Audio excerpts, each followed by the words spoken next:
Welcome back to BK Nothing But Nets podcast. We got the whole tribe in order. I got John, I got Dylan, Nets Press, and the Nets gave me exactly what I wanted. They play hard for 48 minutes, they compete, they keep the game interested, but ultimately they lose in an important game to lose. Let me start with the panel. John, Dylan, is that as good as it gets for the Nets fans? Cam Thomas looks great. The Nets play hard for 48 minutes and they lose it at the end. Is this really what we could the best we can wish for as Nets fans? You want me to start though? Yeah, Listen. I think it's exactly what you wanted. We got player development last night. Cam Thomas took some huge leaps. One of his best assist game of his career, 10 assists. Jordy said that was a high bar for Thomas in an interview a few weeks ago, and the fact that Thomas hit it shows that these players are really paying attention to what Jordy asks of them, and that they'll get there over time. So for Thomas playmaking to take the leap it did in that first half was really, really elite. He was making all the right moves, passing out dunks to Zaire, Claxton, finding some guys for open shots like Wofford. Thomas was very unselfish last night and kind of just showing what he can do as a lead point guard. Now, obviously, in the draft, we could get a point guard and Thomas could be the two. But I think for his last stretch of games, just sit D'Lo down and let Thomas get run at point to see if he can handle the position. Because obviously, he's trying to get his endurance back. I mean, a point guard, it takes a lot out of you. But Thomas showed you he's getting there. It's just if you give him more run there, maybe he could show us that he can handle the position and be a true combo guard on this team. But he had a decent first half, ran out of gas in the second half, and we lost to the Bulls. Overall, it's exactly what you want. The Bulls are the one team you want to hang out there on a hook to dry because they have to play a playing game. We don't. As long as we're out of the playing game, Operation Damage Control is going very successful. Now we have the fifth odds. Philly probably might be tied with us at the end of this. Don't matter. As long as we're out of the play-in and as close as we are to try to get a top pick, we're in a good position right now. So let's just keep this going and finish the season strong. Well, we're definitely going to be out of the plan at this point. I mean, that's over with. The 7-game losing streak, whatever it was, ended that. Dylan, let me get to you. You're all in on the Tank. You don't want them to win any games. 0-82 would have been a perfect season for you. I would have slept like a baby. Yeah. Give me your thoughts on. I mean, that's kind of what I asked for. Just don't get blown out. Don't do what you did against the Clippers that night. Lose by 60, right? Keep the game interesting. The problem is that when they get on these little like, oh my god, we can do it streaks, you need to have that 60-point loss because you need something that just like absolutely demoralizes them. Look at Cam again, friggin' Scam trying to talk after post games as if he's a leader and meaningful player on this team, saying how it's frustrating, this and that. Like, good, be frustrated, leave, keep being frustrated. We don't want you here.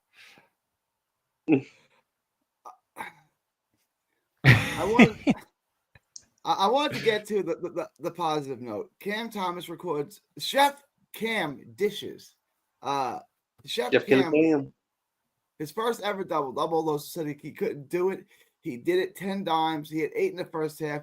He's got a connection with Claxton. With a lot of Claxton, they read each other well. Dylan, let me start with you because I've talked to. Well, first, give me your impression on Cam Thomas, the playmaker, and then I want to debate you on some stuff. But just give me your impression on Cam Thomas's performance. I know he didn't shoot the ball exceptionally well yesterday, but 10 assists, he passed the ball well. Your thoughts on him as a playmaker yesterday? Last night, I really saw flashes of an early stage James Harden.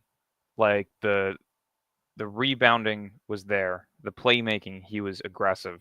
It was everything that we've been kind of asking for. So to see that from him was a really nice stepping stone to hopefully what will come more consistently. He's played 4 games since being back from injury. He's had 6, 7, and 10 assists. Outside of that, he had 1 game with less than 3. He's starting to do it a bit more consistently, and I think that's what the main focus needs to be down to these last 15 games of the season. Just really focusing on the playmaking side of his game, which can also open up the scoring aspect to Claxton's game. So I think that's kind of killing 2 birds with 1 stone in terms of development, and hopefully he's able to keep it consistent. But it all depends on how they play out the rest of the season. Like I posted a while back that I had spoken to somebody. D'Lo is likely to probably sit the rest of the season at some point in the near future. which would help Thomas in his development. I mean, I he was want to get to virtually D'Lo. I want to devote some yeah. I time was to gonna say my guy in a he was minute. virtually invisible last night. And it's So not just yesterday. He stands behind the 3-point line and does nothing, right? Like yeah. he does nothing. Well, And the I problem love is D'Lo. that the problem is it looks like he's kind of already been told, yeah, we're gonna give you a contract. Just stay pat, stay calm. We'll lose a couple of games. Look, I And want to spend some time. Let me put a bookmark in that. I want to yeah, get to that. I want to get to that in a little bit because I do want to spend some time on D'Lo. John, same question to you. Is Cam Thomas basically, for all intents and purposes, the new John Stockton? That's just how we should treat him. I'm not going to go there yet, but like I said, Magic Johnson? no, but maybe one day. But like I said, I think it's good for Thomas to get run at the point to see if he can handle it. Because obviously, we draft a point guard, he's going to slide back to the 2. But right now, we don't have a point guard of the future. Let's see what he can do. And he showed you he's working there. It would be great to see him play make for a whole entire 4 quarters. Then it's like, damn, he really is showing those early signs with James Harden potentially. But he got halfway there last night, which is good. It's just he needs to build up the endurance factor more. But like Dylan said, you want to focus on these last games with your playmaking aspect because it kind of opens the door for a guy like Claxton who, let's be honest, we need to build his value back up. We don't want this guy getting cooked by Bismack Biyombo's and Moose Steve Diabates anymore. So if Cam Thomas can unlock Claxton's game by dishing him some lobs, good. Thomas is actually helping us out a lot more by building up Claxton's trade value, which really does need to be built up. So if these two can find a connection with each other through these remaining games, I think it puts us in a better position going to the summer. And that's why I think getting a center for Thomas is important because you kind of want a center that can offensively do a lot of work and help take the burden off Thomas a bit. The unfortunate thing about Clax is he doesn't have a jump shot. He doesn't have a three-point shot. So if we do draft a center this year and he has an offensive game, there's an offensive combo right there that could really help us get better the following year. So if Thomas could help his other teammates build their values up, I think it helps us all around and gives us some good bargaining power going to the summer if Thomas can improve some players' values. So it was good to see him make those little progressions last night. Just continue it and finish strong this season. You have to be encouraged with the way he plays, right? He's passing the ball. He's getting others involved. When he's playing like the way he did, even though he's not hitting his shots, he didn't shoot the ball exceptionally well last night. When he's not hitting a ton of shots, he's an incredibly important and incredibly good offensive player. Like he creates offense. That's exactly what the Nets need. Dylan, a couple of weeks ago, I said, I wanted Cam to run the point guard for, large blocks, not for 5 minutes. He'd basically be your point guard in the same way that Harden was the point guard for Houston early in saying, like, technically he's a 2 guard, but he's basically running the point. I wanted to see the Nets do that with Cam. I wanted to see him handle the ball. I wanted to see what this looked like. And you were like, well, no, if he runs the point, it kind of takes away from what makes him special. Does what he did yesterday change that? Do you think he can run the point, or do you still view him as just a 2 who might be able to play make? I still view him as a 2 that may be able to play make. I think it's so hard to put a player who has a elite skill set and tell him to do the opposite. Because like we saw last night, the shot was inefficient. He wasn't too aggressive in terms of scoring. He's still having a rough time trying to figure out exactly how to do both at the same time. Right. That's a good point. And that's why I think having a guy who can play make better than him is needed if he wants to be at his best. That doesn't mean that he shouldn't be playmaking. He shouldn't be a guy that should be able to do 4 to 5 assists a night consistently, because he should. But in terms of him playing the point now, unless if you want to keep losing, then I'm all for it. But I don't see it being anything long-term success that has him as a primary facilitator. I kind of think if they lose, right? Like, but let's see, are they better offensively? If they lose 140 to 120, okay. Like, I don't really care if they lose. That's not really, I don't care if they lose. I want to see how the offense looks. I want to see, does he improve? Does he get better? Right. A week of this, a month of this, 6 months. How does he look? How does the offense like? If we're losing games, I don't really care that much, right? Like, but I want to see how he improves. I want to see the improvement, and I want to see how the offense looks. The offense at times this year has been like the worst I've ever seen, right? I mean, the league scoring 120. There's been bunches of games where they struggle to score 95, 100. Like, they just can't do anything offensively. Why not let Cam run the point? But I wanted to. You mentioned D'Lo before.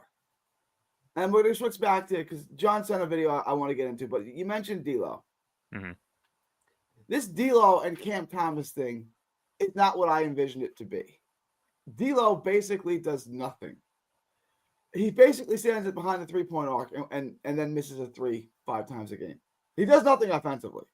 And you said that they probably worked something out with him where they told him that they're going to give him a contract. Mm-hmm. I mean, there's got to be something, right? Like, why is he playing like this offensively? He's completely uninvolved in the offense. You don't even know he's on the court. And there's only 2 guys on the net that can create offense, him and Cam, and he doesn't do anything. Talk about a little bit about that. Yeah, I mean, it's no surprise that he's playing poorly. If you look at everything that's coming out, he wants to be here. The front office loves him. It's all this, and that, and kumbaya. It sounds like they've already kind of set an agreement in place to where he should be back next season, which I completely disagree with. I also don't know if it's set in stone yet, just simply because it's going to come down to money. D'Lo's a money guy. He's going to want to get a payday. It's probably going to be his last bigger, medium-sized contract that he gets. So to me, I think the reason why we brought back Killian Hayes to the G League is just to simply have him there as an option during the offseason, depending on what D'Lo's price tag is. If they can't come to an agreement on a price, then you bring in Killian Hayes on a league minimum deal for next season for a 1-year deal. So be it. But I do think that D'Lo's around that $11 to $13 million a year mark. I don't see any reason why he should get anything more than a 2-year deal if he does come back. But if it's anything more than that price tag that I mentioned, I absolutely would not do it. I'm not even in on that. I mean, that's not a ton of money. That's not breaking the bank. But if he's going to play like this, what's the point? Like, I'm not, you guys know I'm a D'Lo fan. What's the point? Like, he's going to be 30 years old next year. So he's not a long-term piece, right? You're saying, I wouldn't give him any more than a 1-year contract. Like, you can sing for your supper now, right? Like, you did nothing. I want to give you a 1-year deal. And you can play yourself into your last contract, right? But I'm not giving you $13 million. Honestly, the little bit we saw of Killian Hayes, he's better at running the point on this team than D'Lo has been the last couple of games. Is he not? The offense is better with Killian Hayes than it is with D'Lo standing there doing nothing. Is that crazy, Dylan? No. I mean, I still like, would you give don't understand the whole $13 million? Yeah, I still don't understand the Killian Hayes hate from some Nets fans. When you got Zaire Williams for a second, it was a guy who dealt with injuries and a poor situation where there were so many players at his position that he couldn't develop. It's kind of the same thing with Killian Hayes in Detroit. Didn't deal with the injuries, but dealt with the inconsistencies and the lack of development in Detroit.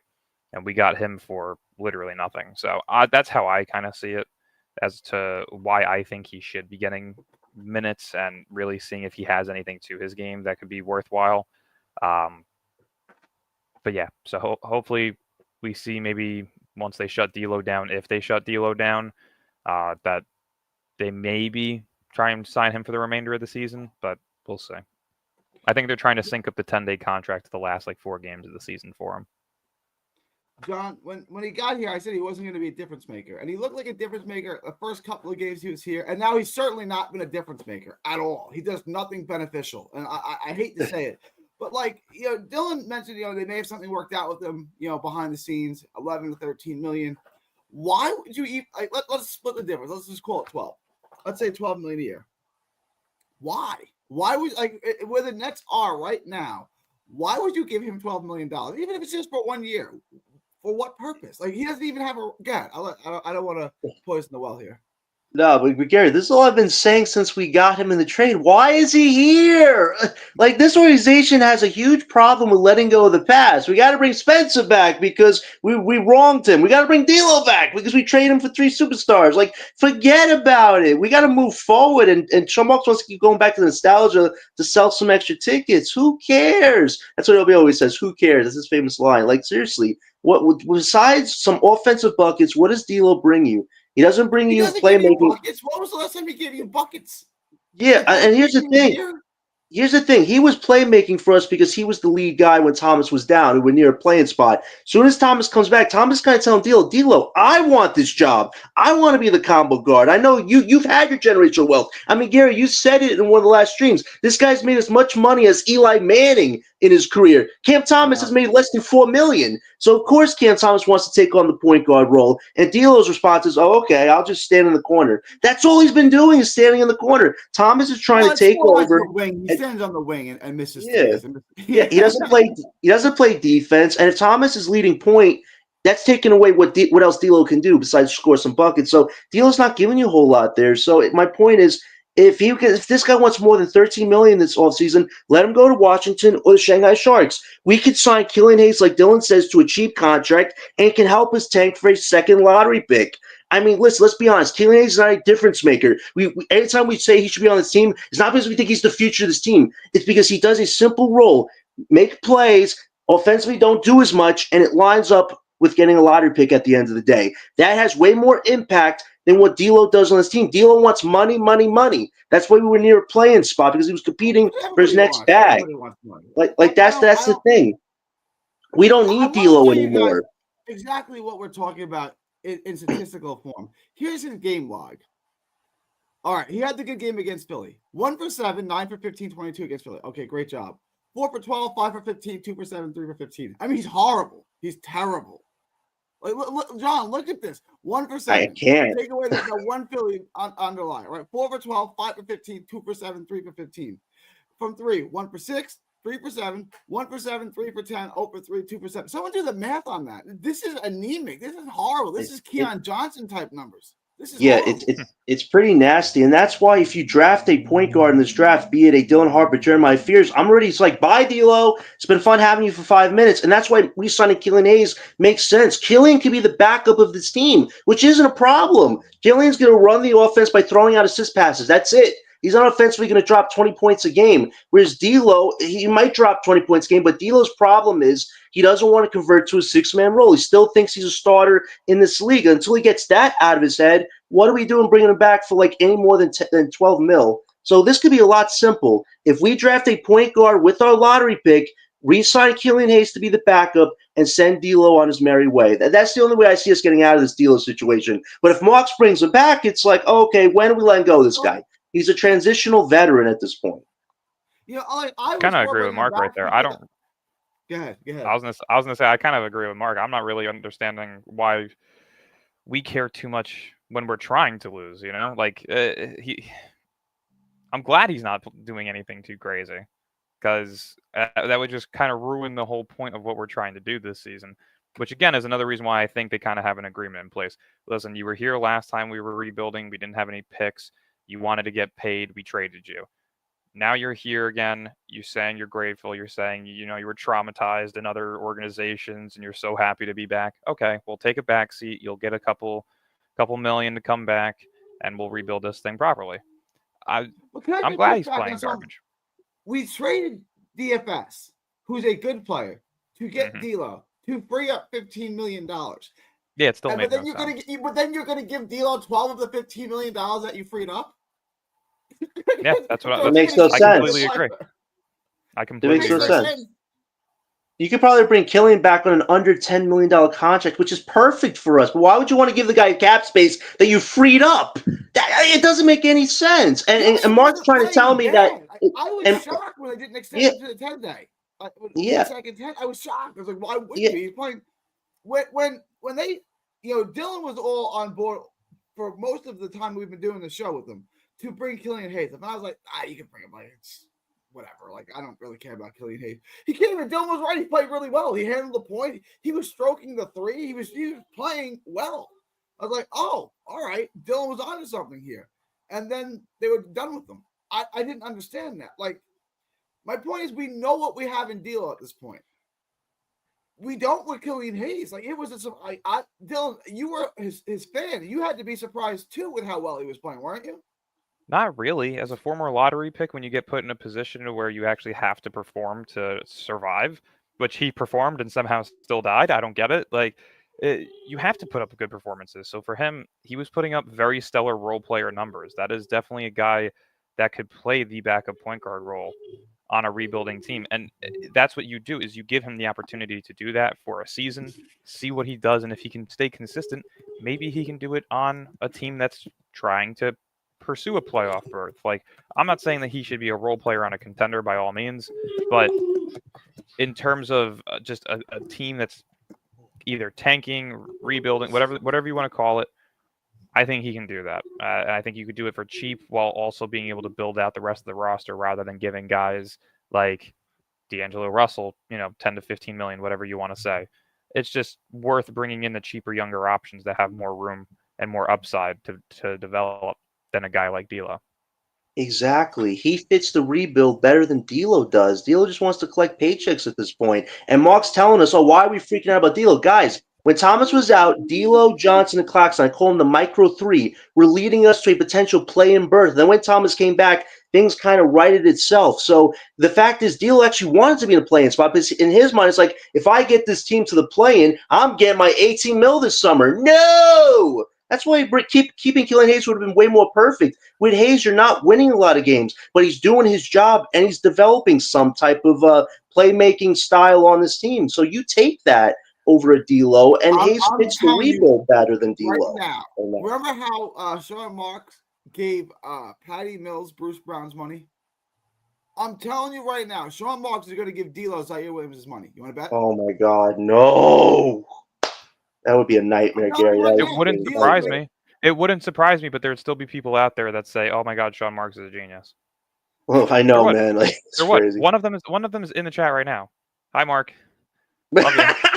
But I have no problem with it. Like there's still fans out there that genuinely would say that Sean Marks is a genius, that he's this incredible mastermind, that he does no wrong, that he's perfect. He's the type of person to do that. I wouldn't even be surprised if they gave Zaire D'Lo's money. If they gave Zaire's money to D'Lo, I wouldn't be surprised. The guy's an idiot. Talk to Me says that they can get D'Lo done for $7 million. I still don't really understand why you're giving him $7 million. It's easier to swallow than 12. But why? Okay, do you think that? So, two-part question, guys. Do you think they can keep him for 7? No. And if so, is he even worth 7? Like, why is he here at all? Go ahead.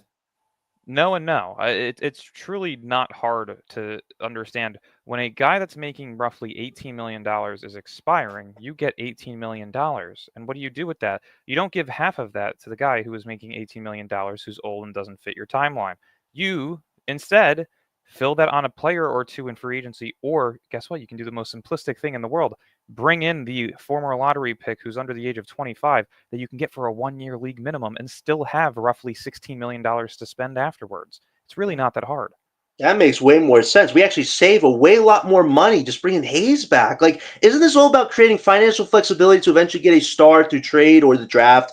So why not bring Hayes back as opposed to giving D'Lo money and you're losing that cap space flexibility? And D'Lo's not staying for 7 million. Listen, when D'Lo came to this team, everybody's like, "Oh, is him and Marks going to make up?" Listen, D'Lo knows what he's doing. He's going to guilt trip the crap out of Marks, saying, "Marks, I know you felt guilty about what you did to me. You threw me out the car, you threw me out the window when you got KD. I understand. I would have done the same thing if I was in your position. But if you want me to stay, man, listen, 18 mil doesn't sound too bad. I can mentor the future for you." Like he's going to do the guilt trip on Marks. That's the thing about Marks. He's so gullible. These guys probably guilt trip the crap out of him to get money from him. And it usually works most of the time. But this could be the one time that Marks finally stands on his 2 feet and says, "No, D'Lo, no." If he does that, I might have some respect for Sean Marks now. But if he gives this guy 18 mil, we are in some bizarre world type crap. It's not a treehouse. It's $1 billion. It's a the Nets are worth $6 billion. It's a multi-billion-dollar organization you're running. It's not a treehouse where you just have your buddies over. Like exactly. It matters. I mean, I love D'Lo too. I was so happy when they got him, and then it's like, why is he really here? Like, it's one of those things. It's like, look, if you want to retire, I'll give you a job in the organization. Now you can hang out with us. But I can't be paying you $15 million to run the point. Sorry. Like, exactly. You're not good enough anymore. You don't contribute anything. I wanted to get into this Cam Thomas video that John sent me. You ready, John? You want to play the video? Oh, you got it on your Twitter, right? Yeah, I got it. One last thing with this whole D'Lo and Marks thing. You watch Cam Johnson suck his way to a contract. What makes you think that D'Lo's not doing that right now? Exactly.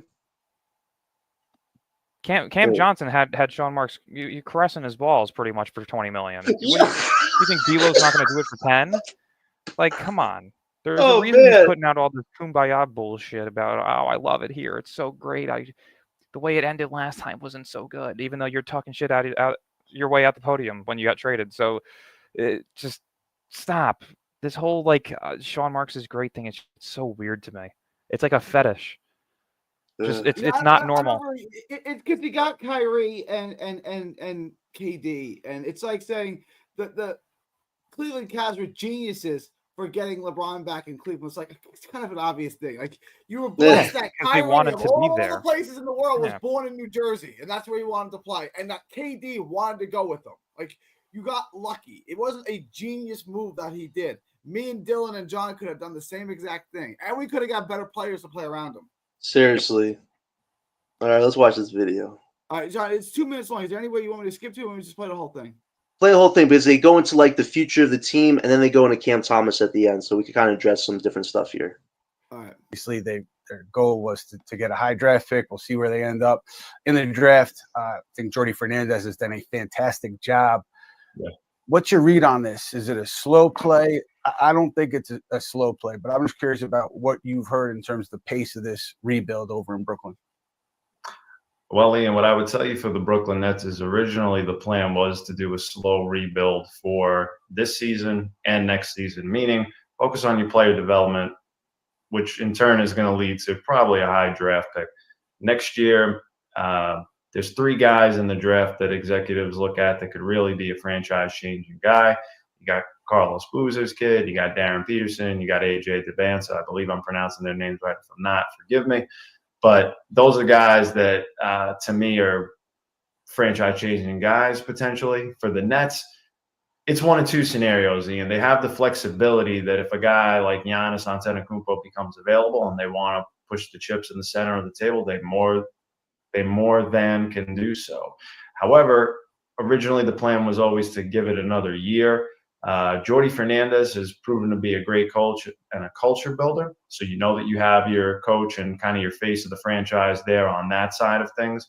But big picture, they've got a lot to figure out. Cam Thomas is restricted free agency. He's probably the biggest wild card in free agency, because if you ask any executive, scout, anybody, what do they think he can get? The numbers are all over the place. They have Nick Claxton, they have Cam Johnson. These are guys that are trade assets that they could move as well. A lot of dominoes to fall in Brooklyn. I think if they are not going to get a guy like Giannis, then they probably use that cap space, try to get more assets, and whether it's future draft picks and whatnot. The reason I say that is because they could have easily gotten in and potentially won, if they wanted to, the De'Aaron Fox sweepstakes and the Brandon Ingram sweepstakes and paired the both of them, and they did not go that route. Interesting. So I've always looked at this, that Sean Marks viewed this as a 1-year rebuild. Not what you guys thought, not what you guys wanted, but I've always viewed it that Sean Marks was going to treat this like a 1-year rebuild. That's the first thing I disagree with Ian Begley, who was apparently recording that in his grandma's house in front of her hutch. Just to jump in for a second, though. Go ahead. Just to jump in for a second. Don't you think if the whole point was only to do 1 year, that you wouldn't have given up 4 picks for 2? That you would have just traded Mikal Bridges for your 2 picks rather than sending off valuable Suns picks for your picks back?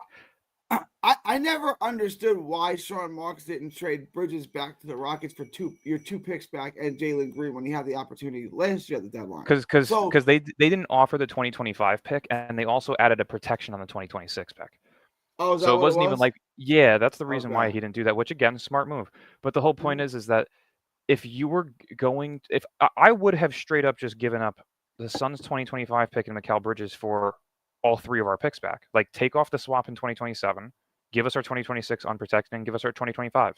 Because then you at least keep half of the Suns picks. Hell, I'd even throw in an extra Suns pick because he wasn't worth more than a first-round pick. Mikal Bridges sucks. I'm sorry. He's not good. Like, he was not worth more than a singular first-round pick probably. And the fact that you could have gotten 2 of your picks back without having to give up more than 2 of the Suns picks if you just gave them Mikal Bridges, to me, having 2 or 3 Suns picks with our 2 or 3 picks back is more valuable than having 2 of our picks back, one of which you're not even taking seriously, potentially next year, and then no Suns picks except for potentially one, which is a swap Well, you right didn't that really we don't take even either of guarantee. them seriously. Forget next year. You didn't really take this year seriously either. That's what I'm saying. Yeah. Like you're putting them in a horrible position because the Knicks picks, you don't know what's going to happen with them. Why would you take the risk on the Knicks picks who are currently winning and contending rather than the Suns picks who you knew were on the verge of failing, of blowing things up? So to me, it's stupidity. I would have much rather have just traded Mikal Bridges and a Suns pick or 2 for all 3 of our picks back. It would have made more sense. It would have been less hurtful in the terms of knowing that we still have some parts of the Suns' future. But instead, he traded them for picks that we're going to be picking in the late 20s for the next year to 3 years, depending on what the Knicks do moving forward. Like, there's maybe one pick out of that Knicks pick that could be lottery, and that's 2029 or 2030. Well, you are right. Bridges sucks. Like, I mean, there's really no other way to put it. Like, he doesn't suck in the way that Keon Johnson sucks, but his contract is valid. Like, he's the most underpaid player in basketball. No, he's not. He's on the best contract in basketball. No, he's not. Right? Like, he kind of is what he is. Like, he doesn't, like, when I say Cam Johnson sucks, he doesn't actually suck. He's not a bad basketball player, but he's sucks. Limited. Fuck that guy. He averages 13 points in the NBA for years. Like, he does something, right? He ruins my morale. Who sucks though? Cam Johnson or Keon Johnson? Who actually sucks? Give me Keon all day. I'd rather rebuild my team around Keon Johnson than Scam. You know what's ironic? Johnson and Bridges got so lucky because the NBA world overhyped them. Us Brooklyn fans, we got them. I think most of us definitely gave them a lot more credit than probably they deserve. So, like, they were both put in the best positions possible, and they couldn't hang up to the standards. They couldn't hold up to the standards. So it's like, wow, to get 6 first-round picks when the guy was horrible that second year with us, it's a miracle for us. Like, if we could get 6 first-round picks for that guy, imagine we could get for another guy who did the same type of crap like that. It's wild. So the Knicks are kind of stuck with that situation. And if they pay Bridges, he's still not playing good defense. Hey, we still got the picks. So I see those picks as more of trade assets. But looking at the video right now, the Nets have a lot of directions they can go, right? For me, this summer, there isn't really too many. The free agency is a bust. Trade market's kind of small right now unless KD asks out, and we could be a facilitator for him. But for me, I look at next year's trade deadline as us potentially maybe making a move. Like, we keep talking about Giannis, Zion, LaMelo. If their teams are still crappy by next year's deadline, could we maybe make a move for one of those guys if we somehow surpass expectations but are still a crappy lottery team? Imagine getting one of those 3 stars. We're still going to the lottery next year, and then we have the makings of a core. I see next year's trade deadline as being the chance that maybe we can strike a little bit while still bottoming out to get a top pick. This summer, it doesn't make a lot of sense because there are not a lot of teams that are going to probably make big trades unless they draft really well.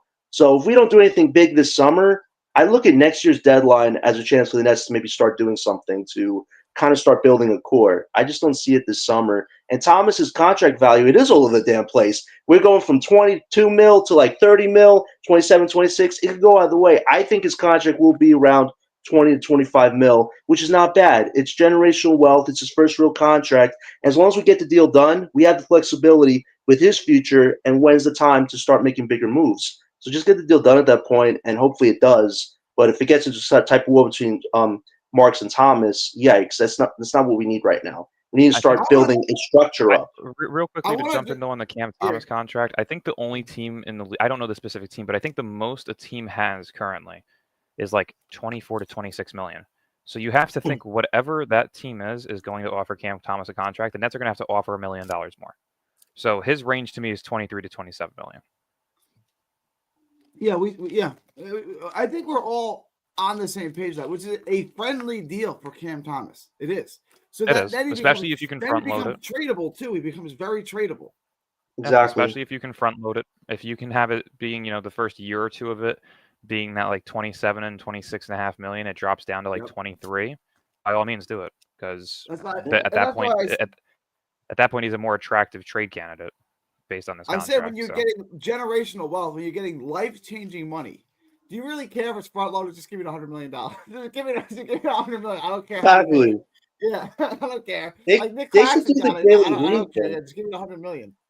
They should just do the Jalen Green contract format. It works out, gives us flexibility, and allows Thomas, if we do re-up with him, to give him more money down the line, as opposed to just giving him all the money in the world that he wants. I think they'll agree to a fair middle deal, and that will give us the flexibility to start making bigger moves down the line. But Gary, do you think that next year's trade deadline, the Nets could start making maybe a bigger move as opposed to this summer, where it doesn't feel like there's a lot of flexibility right now, as opposed to next deadline, if we're still a bottom team, but these other teams who have stars that you want are bottoming out, and we decide to make a trade, does that kind of make more sense than this summer? I've given up on trying to figure out what the hell Sean Marks is going to do, bro. Like, honestly, like I can't. In order to think of what an idiot is going to do next, you have to be an idiot yourself. I'm not an idiot, so I can't think of what stupid does. Yeah, I can't think like Sean Marks because I'm just. Yeah, I'm not trying to say like I'm a genius or anything like that. It's like I'm a hell of a lot smarter than Sean Marks, and I had to do this with Jet fans too when they had Joe Douglas, right? Like, and they're like, do you think you're smarter than Joe Douglas? Yes, I do. And I'm not saying I'm a genius, but I think I'm smarter than Joe Douglas. And I know I'm smarter than Sean Marks, right? Like, I did this with Jet fans. Like, who's worse, Joe Douglas or Sean Marks? And I hated Joe Douglas, but they were like, if I had a choice, I would fire Sean Marks today and hire Joe Douglas, a football guy, to run the Jets. Let's go! That's what I think of Sean Marks. Oh, I can't with Sean Marks. Like, I already know that he's giving Zaire Williams money to D'Lo. I know that's happening. that would be insane. This is nothing Sean Marks has ever done has been good. And like Mark, you can defend your boy all you want. Like we're living through the Sean Marks process. Like everything we've done, where we are right now is the result of everything Sean Marks has done. Do you like where we are right now? Are we in a good position? Like, I understand Toronto sucks, and Toronto has about the same record that we do. Whose position would you rather be in, Toronto or the Nets? Raptors, they have a franchise guy. We don't. It's not even close. Yeah. They're going to get the same pick. They have the same odds that we have, and they have a good team. We have nothing. Right.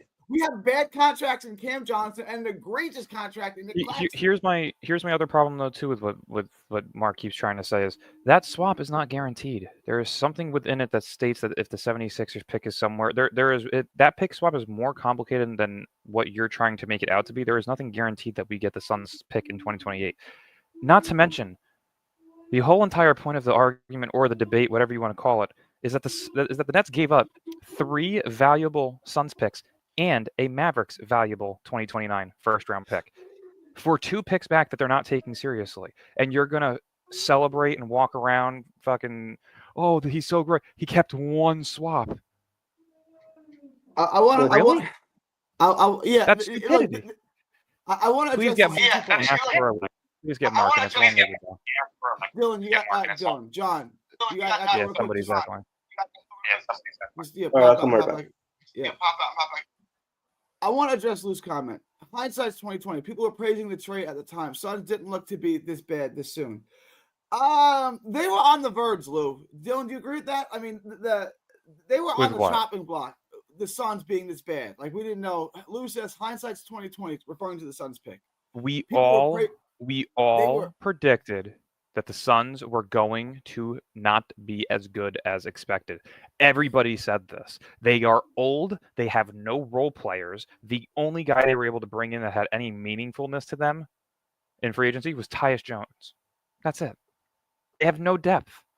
They're playing first-year, second-round pick Ryan Dunn. Or late first-round pick, I should say, Ryan Dunn, in a weak-ass draft class as their main defender. Great defender. Great player, great young guy, but that's your best guy to play defense? You still have Bradley Beal? We all knew they were going to suck. We all knew that they were likely to be a play-in team. I don't think anybody expected them to be, out of the play-in. That's my point. We value the Suns pick. We did. That's why Rockets traded for him, right? Because we all kind of valued them. We said these picks, we don't know when they're going to get good or how good they're going to be, but there's value to these picks. And like now the Dallas pick is going to be phenomenal. It could be the number 1 pick in the We gave that away too. Like that's even the second part. And they did it without protections either. That's the thing. Again, They- just like with the you Harden deal, allowed- no Yeah, protections. you allowed them to keep your 2027 swap rights. You didn't even get that back. And you didn't take your 2 picks that you got back seriously, but you're willing to throw away all these picks to teams that have older players who are on their way out. It's stupidity. It really is. At the time, the for trade free. looked good. At the time, the trade looked good. But again, if Houston wanted Mikal so badly, they would have been willing to work with you. And I was told multiple times that Houston was the ones actually still trying to go for Mikal. It was Brooklyn that had no desire to move him. And then once they got the 6th pick offer, when it's all said and done, we lost this trade. if to the we don't Rockets, land, right? if we don't land one top 3 pick and another one that's top 7 in the next 2 years, yes, it's a failure. It's an absolute fucking failure. I agree. You don't get a top one. Like it looked great for us. I was happy with it at the time, but when you look back, what we gave up, we lost it. We're going to lose this trade. The draft pick trades with the Rockets. They're going to get the better of us. Yeah. You know the crazy thing is we basically trade away James Harden, Kyrie Irving for one 76ers pick. That's it. We didn't get anything else in either of those deals. Protected in 2027, which likely means it's going back to Philly. Because if they were bottom 7 this year, then what makes you think they're not going to be bottom 8 in 2 years?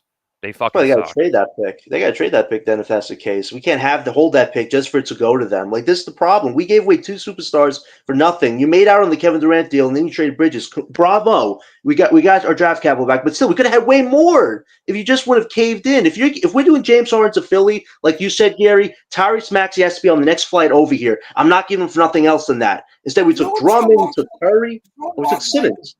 He's like the billionaire that meets this hot 25-year-old chick, gives her everything. Then she's like, you know what? I'm leaving you, and takes half. It's like, I hope it was worth it. I hope getting the supermodel for 6 months, and now you owe her half of everything for the rest of your life.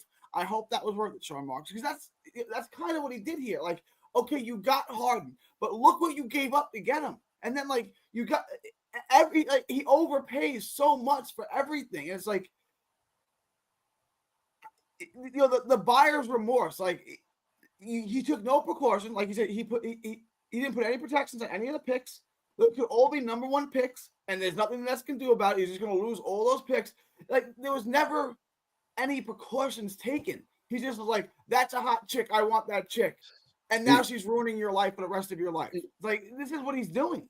You know what's even sicker? He gave Cam Johnson the $90 million because he thought Bridges wanted to stay with Brooklyn. When the whole time Bridges couldn't wait to get the hell out of Brooklyn. So you gave Cam Johnson $9 million for no freaking reason. Like, this is the insane problem. Marks can't even read his talent. He can't even read their minds or understand them. Bridges wanted to go to the Knicks before he got here, right?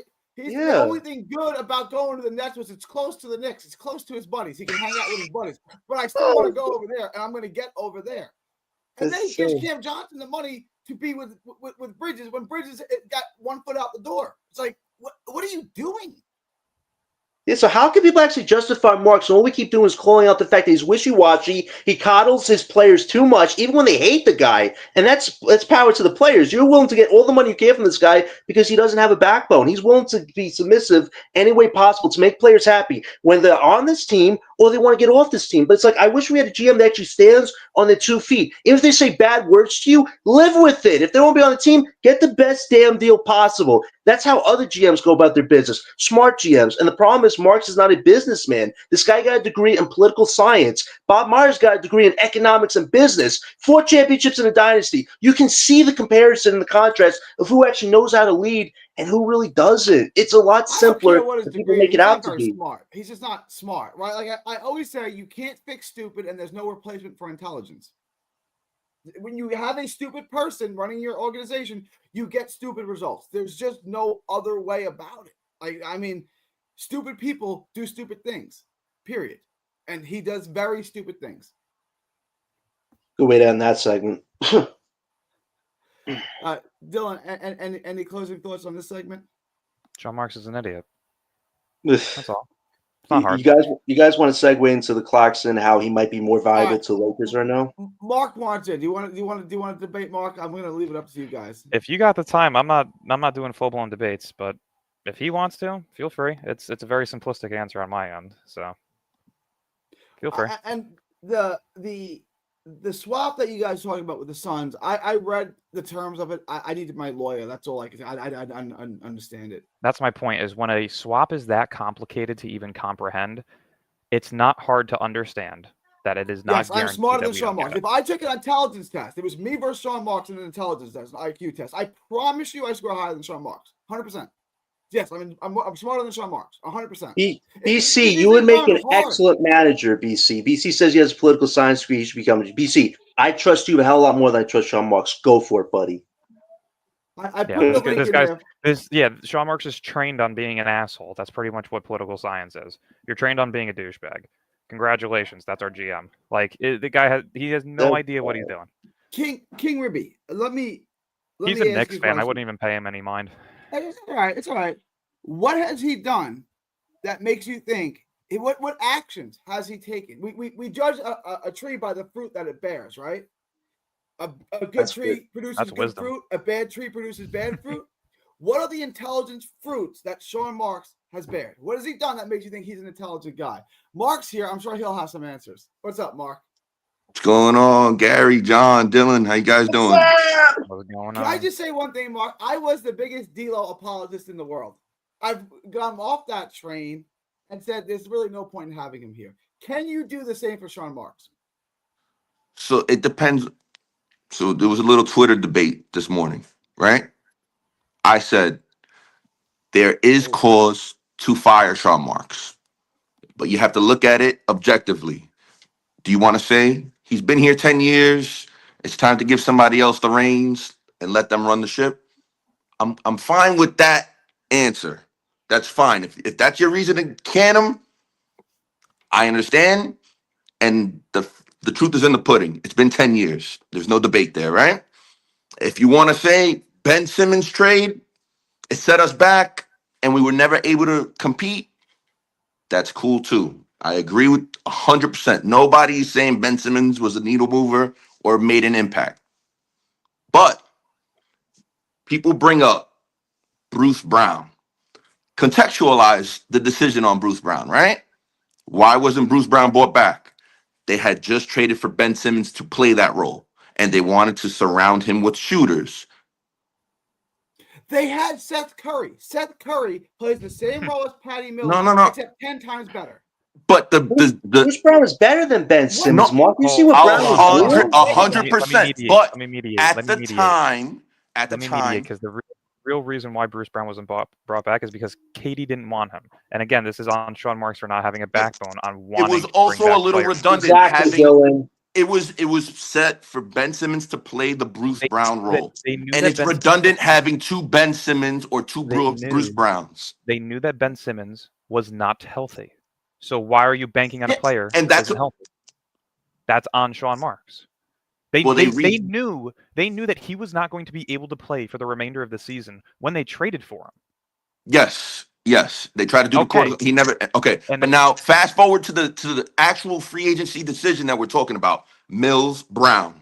When did that occur? Ben got after the 22 season. Ben got the surgery a couple of weeks prior to the offseason. He didn't do surgery the first offseason. He did the surgery the following offseason. No, he did surgery the first offseason because he didn't start the season in Brooklyn the following season. With Kevin Durant and Kyrie, he did play. He started the season with them. He did not. Started game one with them. It's redundant having one Benson. Wait, but Bruce Brown was actually hitting 3-point shots. Remember when Bruce Brown came to see me, he was horrible at 3-point shots? He actually made himself a better 3-point shooter in 2 years, while Ben hasn't hit a 3-point shot in 5 years. I understand, but think about it at the time. So how are they similar? They're not similar. Brown was doing everything at the time of the decision. You could play Ben and Brown together. You can't play Seth Curry and Patty Mills listen together. To what I'm saying. Thank you, Gary. Thank you. Logic. You guys have been watching ball for a long time, right? Let's just go further back. When Ben Simmons was at his peak of performance, when was that? When he was with Philly, they went on like a 14 or 15 game winning streak where they surrounded him with heavy shooting. Ilyasova, Well, they Redick. surrounded him with Jimmy Butler. They surrounded him with Joel Embiid. Those are two guys that already took the heavy lifting load off of him in terms of star power. But for him to maximize his impact was all predicated around surrounding Ben with shooters. Was And it what did not? we surround him with? Well, I disagree. Jimmy No, Butler. Ben was. It was never Ben. We got a shell of Ben. We didn't get Ben Simmons, All-Star, Philadelphia You're 76ers. classifying like Jimmy So Butler's you're a kind of scorer, and I love Jimmy buckets. I think he's you're one of the kind most of making underrated the players in the point. history of the league. No, listen, Jimmy no. Butler's You're a kind of shooter. making the point in the sense that we just witnessed a trade where an injured player who failed a physical But that's what I'm saying. got vetoed. And that's because the power of the Lakers organization said, "Hey, this guy's physical didn't come back healthy. We don't want him. We're not giving up something valuable for him." Sean Marks going to do that? They did not do that at the time. No. Okay, No. and that's a problem because you're an idiot. Not you. Sean Marks is an idiot to think that you're not supposed to get a player who's been out for a full season claiming back injuries that you shouldn't have him take a physical. And that before and that's what I'm saying. It all comes back to trading for Ben Simmons. The Brown, when you're listing the reasons, Bruce Brown over Patty Mills. No, it's all going back to trading for Ben Simmons was the problem. That's what he had sequenced multiple other problems prior. And to who that. authorized it, Mark? Sean Marks. And you know what the Patty and Mills that's thing what I'm was? John. I'm agreeing with you in regards to saying if you want to fire Sean Marks because he traded for Ben Simmons, I agree. Mark, If you know why they that's brought but Patty you have Mills to give back? the cause. Don't Right, say but- he's incompetent because he only has 3 blemishes on his He 10-year raised resume. his health records. I agree with He you. said damage back. Whoa, let me get Pod in. Pod, I know you jumped in for a reason. I know how you feel about Sean Marks. Let Pod's a voice of reason, right? Pod, go ahead. Let's hear it, Pod. Let's go, Pod. I mean, sports is a results-oriented game. Yes. It doesn't matter who you put in the positions. It doesn't matter what was holding you back or not. If there's a large enough sample size, let's say 9 years, and all you've done is get out of the first round one time, and you haven't even maximized the talent that you got back for these players. But we haven't really gotten talent back for him. We have maximized it. If you're saying Bridges isn't worth more than 2 first-round picks and we got 6, we did maximize the return on Bridges. Listen to me. And I need you to understand this when I'm saying this.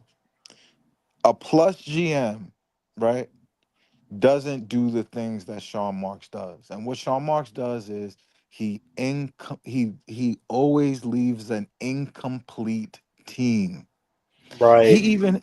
It's like he got the 3 superstars and he stopped going to work. He was like, we won already. Joe Harris should have been traded after the first playoff series loss with the Bucks. That is a guarantee.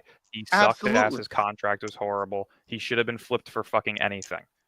At the time, you probably could have gotten second rounders and a salary filler, and he refused to move him because he gave him the contract. Dylan, hold on a second. You see, the stuff you're talking about is complicated. Strip all that shit down. Put it to basic things. He had a concept of small ball when basketball became a wing game, and your small forwards are all 6'9" now. He went super small. It used to be the saddest thing to watch Joe Harris trying to guard 6'9" wings. Like he was riding a horse or some shit like this. He could not defend. And the reason why you have to fire Sean Marks is he doubled down on his belief. We now know that it was never Atkinson that was the one advocating for small ball because he plays super big in Cleveland. And look at the results. Right. Sean Marks supported DeAndre Jordan starting. He fired a coach, right? Because we're looking at this in hindsight. We're not looking at what the reasons why he did it. He did it. So when you fire a Kenny Atkinson and he comes back and gets a job in Cleveland, a place where the superstar wasn't even sure if he wanted to be there, the team, the second best player or the third, depending on what you prefer, was the other guard or was the point guard, and he wanted a trade last year. Kenny came in there, immediately harmonized the team, and put them on a footing to start winning. That tells me Sean Marks is at the helm of all of the failure. He's person who JCBK builds was this- the telling a person who story builds from this his problem. seats that he could hear Sean Marks yelling at Jacques Vaughn to change and put players in. This man has to go. It's crazy that we're still arguing this. It's I- been too long with But- too many mistakes to keep sitting here saying that he is God's gift, that he should still be here. It is over. The guy has proven time and time again that he cannot get it done. He couldn't get it done with no picks. He couldn't get it done with 3 superstars. He can't get it done currently with picks. So He look, has let- no clue what he's and they're doing. missing the biggest point. The Nets' reputation around the league looks crazy because he's our GM. The players don't trust him. The other GMs are like mocking them. Like, what the fuck do you think you're gonna get another Mikhail Hall for fucking? But let me Cam ask you guys a Johnson? question. If they were to have fired Marks, would the time to do so not have been last April? Yes, we Yeah. were all But they ready didn't. for it. So No, it's too fire late. before the, no, it's honestly it's fire before the draft. As long as that he picked the coach. No, the but coach he is good. hired the As coach. long He as hired he's the not- coach. A that's new fine. GM's That's gonna want their guy to be the head coach. not that's- necessarily. That's not how that How necessarily often? works. How often does an arranged marriage typically work out? Well, how That's often how you does got to a look GM at get it. The fired Giants where and the the Jets entire keep doing organization isn't in an uproar? Like realistically, the Nets have their coaching staff. Most organizations, when they fire a coach or fire a GM, is usually because the entire organization sucks, not because of one set in stone position. Like we have one issue in our organization, 2 considerably because our owner is a jackass as well, but one specific issue within the organization, which is Sean Marks. He is horrible. If you look at what Jeff Peterson has done already in Charlotte, he moved off of some decent items to get more draft capital back in return with bad contracts. He's playing the long What game. did yeah? But so did Marks. So did Marks. What has he done? What has he done? What, He got what an has expiring- Peterson done? he got an Can you show me expiring- what Peterson has he's got done an other expiring- than try You can go to look up what dangle Peterson's Mark done. I'm not Williams a to the Hornets fan. Lakers? Yeah, Pearson made more trade can- deals than we did this year. That's for sure. You can look What up Peterson's name the done in his deals, own John? time, Name but the I'm not deals, a John. Hornets fan. What deals did he do? Oh, they traded Nick Richards to the Suns to get who's One. that guy? Okay. They got like Josh Okogwe. 2 or 3 second round picks for that. Yeah. Okay. What other deal did they do? The Suns. I mean the Hornets. They did other deals. That was the one deal I know that they did do, but I know they made some other deals and better deals They've than we made 3 did. or 4 deals so far. What did we since do? We finished. traded Dorian You Finney ask Smith. questions, but We you have traded answers. Joe We got more and second Dennis round for picks. potato We chips. traded and Dennis jerseys. Schroeder. We got more We did. second round picks. For- We got we more traded hauls for than what they did, and they got Scott, stuck with Mark, we Jusuf traded Nurkic. Dennis and Doe for D'Lo jerseys and potato chips. That's it. We should have traded Johnson when half the D'Lo league isn't wanted him. expiring. He's not. He's a non-factor. He's a non-starter. Like you're looking at it like We were D'Lo is half a changing game out of a play-in spot, Mark. We weren't supposed to be anywhere near it this year until we actually woke up. Thank gosh, because we would have been They screwed got, if we were in the okay, play-in. hold on a second. Go ahead, Josh Dylan. They got Josh Okogie and 3 second-round picks from Phoenix for Nick from Richards. Phoenix. Okay, they acquired Jusuf Nurkic and a first-round pick from Jusuf Phoenix for Nurkic. Cody Okay. Martin. That's That- so far that- this year alone. that- They also that made first- another move yep. in the offseason in which they got back items as well. So That point first being round. is Wait. this team's No. already doing it. No. You're segueing real quick though. I'm not doing anything. I'm just The giving you what first it is. round pick that you're referring to with Jusuf Nurkic is a late round swap that they're gonna get. That's a Okay, and 26 pick, right? That's still a pick for a horrible organization. Okay. that needs it. Versus now, what you're saying is Peterson has been lighting it up and killing the game. Versus They're bottom just got- 3 with their pick. Yes, what was that? they're bottom 3 with their pick, and they already They're have bottom 3 in the lottery, and we're bottom 5. Is there much of a Considerably difference we're there? 6 after tonight because we're tied with the 76ers, and somehow they have an advantage over us. So, But let's no, we're let's not truly five. provide context, really, right? The What's the context? Pelicans really were not designed to be where they are right now. It's all due to injuries, catastrophic season for them, right? We all agree and know that. No? Sure. All right. That's just it's So- kind of okay, like giving so excuses in for that's why reality- we're not doing our part. But- What the problem is it's like in life when somebody wants something to get done, do it yourself. Don't have somebody else do it for you. If you want to build a fucking building and you have the funds for it, don't go to somebody else asking for them to build the fucking building. Do it yourself. If you want it done a certain way, do it yourself. If So the who Nets is it that really you're wanted to be referring the to? bottom 3 team, so this way they can have the best chances of a top 3 pick, they Yeah, would have but- done it themselves. Instead, they relied on Cam Johnson and Sean Marks and Jordy But- Fernandez but rather than Dylan, doing what they need to truthfully- do, which is rest players, trade players, we maybe we take it back. all watched the games, right? We all anticipated Washington being the worst and Utah being the Everyone knew worst in the that. West, right? Yes, I completely agree. That did not mean We shouldn't have agreed been with better. that. So where we were projected to be was jockeying with the likes of what? The 2 through 4. Hornets, the Hornets, 2 through 4. us, And we have no chance. and who else would you have put in the same sentence as us?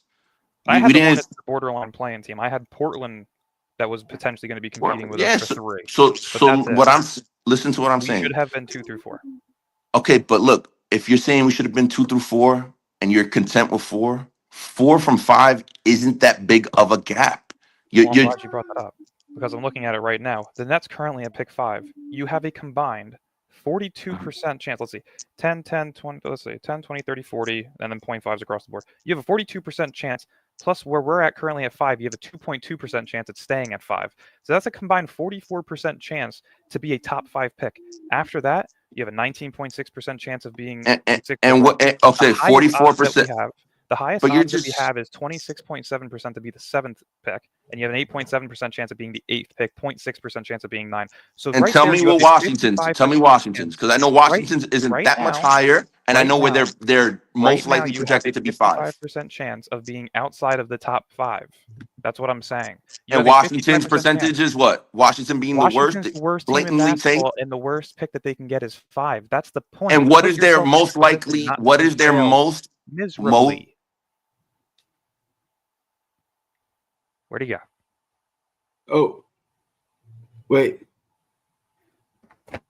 Hang on. Went dark. I'd also like to share. I don't understand. Hang on real quick. Let me just do John. Are you there? John's gone.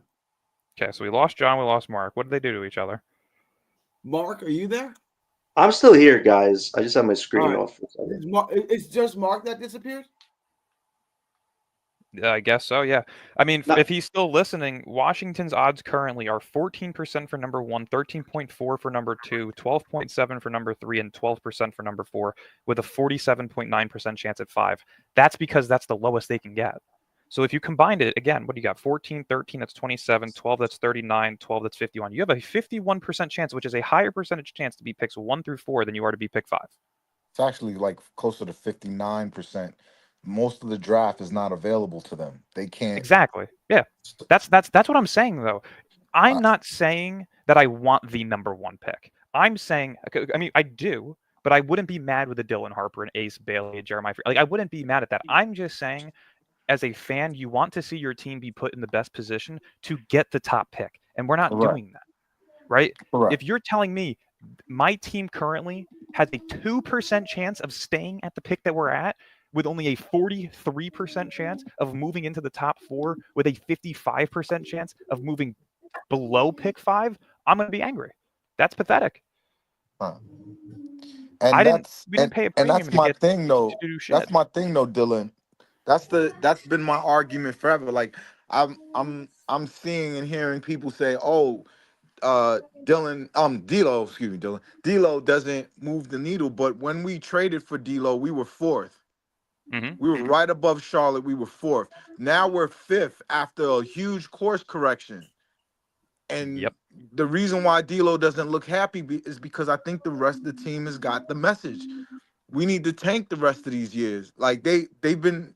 I don't think people have noticed that they whip on teams all the first 3 quarters, and then at the end they take their foot off the gas. And that's exactly lose what the game. tanking is. That's what tanking's supposed to be.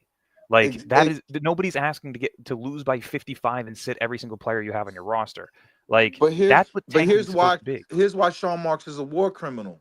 It's because I love that. He's doing that shit now, and it's too late almost. We had that 8. We were 500 at one point, like with 12 games, like 24 games in. We was some weird shit happened that we were 500. If it was taken seriously in the beginning, and if it was taken seriously at the deadline, if it was communicated across the organization. Here, Gary, I'm going to add Mark in because I have that. Okay. Oh shit. Yeah. We did it at the same time. If it was communicated across the organization, like, look, Every young person is gonna get a chance. We're gonna try things. We're gonna install our culture. But the goal for this season is to acquire as much young, talented assets as possible. And I'd be straight up as a GM. If you have a problem with that as a player, let me know. We can trade you. Doesn't hurt us.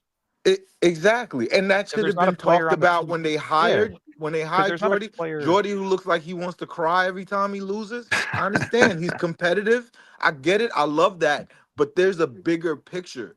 He's gonna get himself fired if he doesn't get talent, because that's who gets the blame the first. So, Mark, were you in here when I put out the percentages for Washington? Were you able to hear it? What are they're what? It's 55% most likely they get a top 5 pick, right? That's what it is. Here, it's 100% that they'll get a top 5 pick. Oh, I'm sorry, top 4. I'm sorry. It's 55% that they get. Yes, it's 55% that they get. Roughly 55% that they get a top 4 pick. It's 47.9 that they get the 5th. The point of what we were trying to say is that as an organization that has nothing going for them, and with a dog shit roster where you just traded a premium for your picks back, whether you think at the time the 29 Mavs pick is going to be valuable or not, whether you think this year's Suns pick is going to be valuable or not, you're still trading 4 picks for 2. That's a premium price to get your own picks back. You take that seriously. And they didn't at the start of the season. They didn't take it seriously at the trade deadline when they should have moved certain players. They haven't taken it seriously in the last month, which they went 7-9 not too long ago in their last 9 games. If they didn't go through that 7-9 stretch right now, we'd be borderline at 3. All right. We would have been ahead. We would have been below. Let's go to the trade deadline really quick, right? No excuse not to move Cam Johnson. There's not one. Multiple. I hear. Look. I hear you. That they didn't move Cam Johnson. No, so but listen. Let me. What I'm saying. Let me. Like, look, go ahead. I would have traded Cam Johnson for anything that was offered for me, right? But I agree.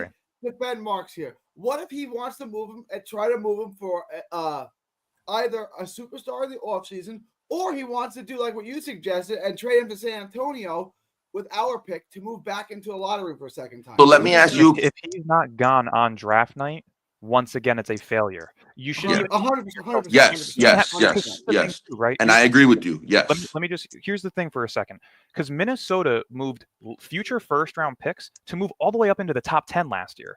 Yes, the draft class was weak, but San Antonio accepted that deal. You don't need Cam Johnson to move up in the draft with the amount of draft capital that we currently have, right? So realistically, you only hold on to Cam if it's a big player that you're getting, and you need salary. Exactly, and that's a problem because we're not ready. Whether we draft number 1 or we draft number 6, we're not ready. No matter what we do in free agency or who we add, we're still not ready. If you add a guy like Giannis, it's not going to work out. It's a waste. How I was rationalize what happened with the trade deadline, not moving Cam. How I look at it is, if we end up in the 5th spot in the lottery and still having Cam Johnson to trade, to use however way, I'm good with that. Versus, don't do that. Don't do that, please, Mark. Come on, no.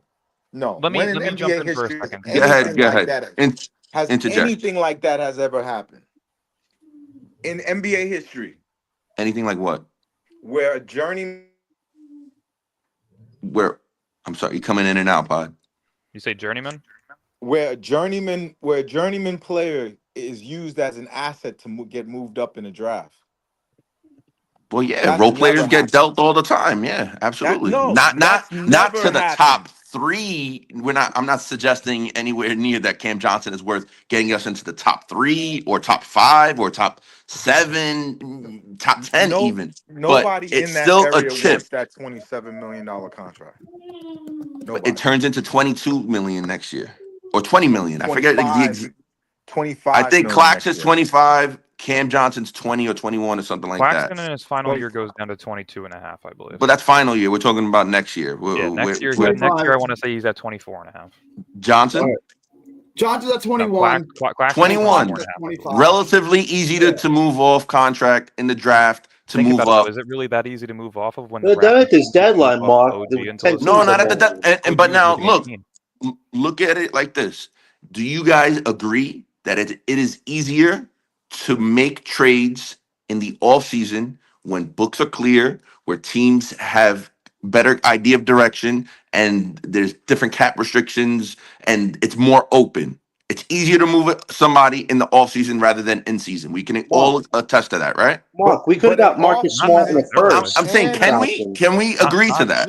Not But Mark, necessarily. we could have got If we you're could have thinking got that, then Smart they and a pick for Johnson They though. should have You're saying traded it's him in easy. It's 2024. easier in the offseason. No. But Give easy me one this second. season. One mic. Yeah. One mic. Let's One hear mic. it. I'm trying to rebuttal this real quick because it's not necessarily easier to move somebody in the offseason when certain teams are already making moves. The Spurs called knocking on the door, trying to get Cam Johnson after they got De'Aaron Fox. Why? Because De'Aaron Fox wanted Cam Johnson in Sacramento. They offered up a first-round pick and a player, whether it was Keldon Johnson or Harrison Barnes. That was the offer. You take that and you run with it. Because if it's any of the first-round picks they have this year, both of which are borderline lottery picks, if not one of them is. One is, which is their own. The other one is the Hawks, which is a borderline lottery pick. You take that fucking deal and you run. Yes, you don't but even have but to, I you don't wouldn't even think have the to trade up Spurs for were the willing to first yet. trade those 2 picks. It was with- confirmed. I already spoke No, to no. Spurs. How I'm thinking They were is, willing to trade on Twitter. He's one. the one that broke De'Aaron If- Fox. if I'm the Already Spurs, confirmed. I'm sitting here saying I'd rather reserve the chance of a 8% chance of possibly getting up to the number 1 pick and having a Cooper Flag versus eliminating my option of that, and Cam Johnson is now my guy. We all agreed to that, right? It makes sense from the Spurs' point of view to not do Wemby that deal, didn't have the blood right? clots yet. Wemby was not known to have the blood clots yet. De'Aaron Fox But they wasn't weren't known to gonna have they the weren't thumb gonna win injury the yet. finals this If they year. got They weren't. Cam Johnson, So they would have made a nice and push Cam for Johnson is a Jackson guy or that if they Star. wasn't moved, he's still gonna be available come June. That's all I'm saying. I'm not No, he wasn't saying made San available. He Antonio was a He wasn't even dangerous made team that available was this trade clicking deadline. Before, I'm not saying they were going to win the championship. No one said they were going to win the championship this year. They were taking a major step forward, and when Wemby got hurt, they were a good team that was clicking. Like they were getting better every game. Like they still were outside the taking play-in yet. I mean, they still do have promises they were in the pieces play. over They were there ahead- They were in the play. They were ahead of Golden State. Golden State was out of the play at the time. They Okay. should have at sold the it. time. Yeah. You need this last pick to put you over the top. I mean, you need this last player to put you over the top and give Wemby and his teammates invaluable playoff experience. That's your next step in your rebuild. That's why they were willing to do it. It's well reported by credible guys that San Antonio was looking to do something. And it's also well The offer reported that I was told that, hold on a second, Dylan. It's also well reported that other NBA GMs think Sean Marks is trying to overprice his players. Mhm. That report. Well, is also out there. Pod, He already if pissed off you're Memphis. selling your house and you want to sell it for $1 million, and somebody's telling you no, it's only worth 800,000. I mean, you want what you want, right? No, but that's called negotiation. That's the thing. That's not what you want. Is what you but want. what I'm saying, it's Negotiation. timely If you're up for negotiation $1 as million well. and they want 800,000, you go to 900,000. And if they say 825,000, you say final offer is 860,000. That's how negotiations work. I work in sales. This isn't fucking rocket science. Literally the most And he simplistic did thing in this the world. before with Dorian Finney-Smith.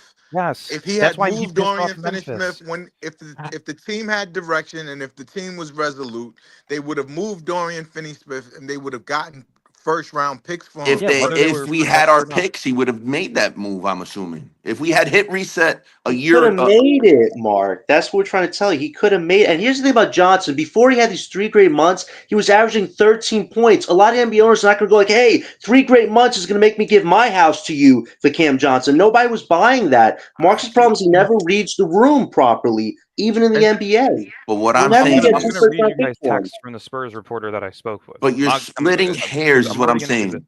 If you want, go ahead. Hold on, I'm gonna read the report, not the report, but the text that I got from the Spurs reporter that I spoke with.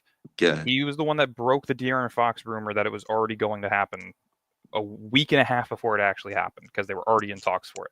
He said, yes, at the trade deadline, San Antonio wanted Cam Johnson. He was going all in, trying to build around De'Aaron Fox and Victor Wembanyama.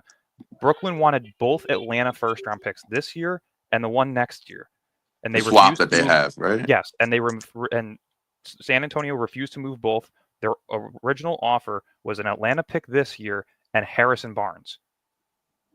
That would have been a fucking phenomenal deal. Because you know what it is? Instead of waiting to trade up on draft night for somebody, now you have 5 first-round picks, 2 of which may be lottery picks. And if not, you have 2 picks that are between 15 through 20, and you have 2 picks that are between 21 through 30. That gives you the ability to move 2 of those first to move up into the lottery even further. That would have worked. That would have worked. But listen to what I'm that saying. would've More be worked. better. We still have him as a chip. You But guys you're paint the getting less picture. value for him because now you're going to Have you seen how he's attach- been playing lately, Mark? Here's Johnson's the been thing. very below average to what he Here's the usually thing, though. does. Hold on. And Here's the thing. he's This is the looks problem with garbage now now, moving which him on has draft night. ruined his value. Well, hold on. He's This is the killing his problem with trade moving value him right on now. draft night. This is the problem with moving him on draft night. You're going to have to attach one of your first round picks this year, one of those later picks. So rather than being able to keep all those picks and moving up with those picks, you're now going to have to give up a pick to move up for a pick. He lost his value. I don't agree that he lost. Did his what was his value as high as it was? Obviously not, because his now value was a unprotected top 20 pick plus a contract that was easily movable to free up more flexibility long term. That's what the value was. It was Marcus Smart in a first. It was either Keldon Johnson or Harrison Barnes in a first. The first that you're talking about is the Memphis first this year that they moved, which is relatively. We have 4 of them already. Point being is that the more first round picks that you have, the less you have to give up to move up, because you have these extra capital moves to move up with. Like 5 first round picks, you can move 2 later first to move up into the early teens or into the lottery. Like there's options that you have where you can do this without giving up insane value. Cam Johnson's value is now at the lowest it's been since he started playing well this season. It is right back down to what it was at the beginning of the season, which is you're going to have to use him and you're going to have to attach a later first round pick that you have to move up into the draft. And that's if a team even wants him. There's only 3 teams that are within the top 16 that would probably want him: San Antonio, Houston, and Orlando. And that's it. That's a great point, Dylan. And if you would have traded him at the deadline, we could have had those late picks to use for even to maybe trade for future 2026 picks. Like we could have way more flexibility if we would have moved him at the deadline. Right? Now you have to add these picks. Say you did the Spurs deal where you get the 1 Atlanta pick this year, and let's just say they're 1 pick outside of the lottery like they currently are. They're either 15 or 16. Say they're at 15. You can move 15 and 22 to move up into that 9 through 12-ish range. You could, because you can also attach a future first round pick to that to solidify yourself getting back into the top 10. You can. I just don't see why. I just don't see why the Spurs would have moved the possibility where you have 2 picks in the lottery, their own, and Atlanta possibly, because if Atlanta loses in the play-in, you still got their pick, which if they miss the playoffs, they're what, 12th, something like that, right? Right there with Miami. Somewhere around those lines, yeah. I prefer having my 2 lottery positions and seeing if I win the lottery versus losing one and then improving my one. San Antonio was the one that offered it. That's alleged. That's alleged. That's alleged. This is a Spurs reporter who literally went on there. It's alleged. It's alleged. News that they were going to acquire him within the week. If it ain't Shams, if it ain't Woj, I don't trust it. That's not how that works. By the way, what's up with your comments thinking I'm Pete? Are they fucking stupid? What is going on with them? Listen, Dylan, you want to get into the 28 swap really quick just so we can clear that out?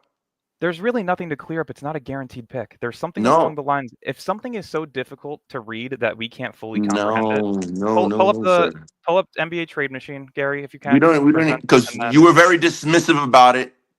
And no, because the reason we're also mocking in regards to it. Hold on. So. The reason that I'm dismissive about it is simply because you're trying to put it all high and mighty that he kept 1 singular pick when we lost 3, considerably 4 valuable picks. No. What I'm saying is, in regards to saying he traded all the Suns picks, right? We're devoid of all these Suns picks. He pretty much gave up every single Suns pick. We have the swap option, and if you're projecting the Suns to be as bad as you're projecting them to be, right? Then that is a great swap to have held on to. Yes or no? But they gave up. I'm saying yes or no. Let me show but you. You're basing it on them keeping it and drafting it. They're not going to. The whole point of why we got our. But you're basing the fact that we traded the Mavs and Suns picks off of they're gonna keep them, draft them. The picks are gonna be so high. You're speculating hypotheticals. I'm just saying if you're gonna speculate hypotheticals, provide all the hypotheticals. Investing in what you're doing. If you're trading a pick so far out that may or may not hold value, you don't trade for 2 picks that you're not going to fully take seriously. Let me ask you a question, right? Let's truly to assess it, right? Oh, he fucking we lost him again. What's happening? I gotta wrap this up in the next 5 minutes or so. Can you tell your chat to spell my name right? This is ridiculous. Yes. Yo, can you throw some Corey tissues Dillon, too, Dylan? he- Throw yeah. some tissues. They can't handle the heat right he's now. back. I'm still here. I'm here. All right. Yeah. All right. Go ahead, Mark. Make this. Mark, good. you got I that Metro PCS? I keep got phone calls coming in, man. I don't know how to put my phone on Do Not Disturb while I'm on this thing. Swipe on the top right. There should be a little moon. Maybe I could do There that. should be like a little moon inside of like a rectangular box. There we go. That's There we go. There we go. Oh. Got you. Gotta help the elderly sometimes, you know. No, I'm playing. Why are they calling it heat? That's weird. All right. So look, where were we just now? I'm sorry. I'm just saying that you don't move picks that are so far out in advance for 2 picks that you're not going to fully take seriously. That's all I'm saying. Okay. All right. So I'm saying at the time that they made the deal, right?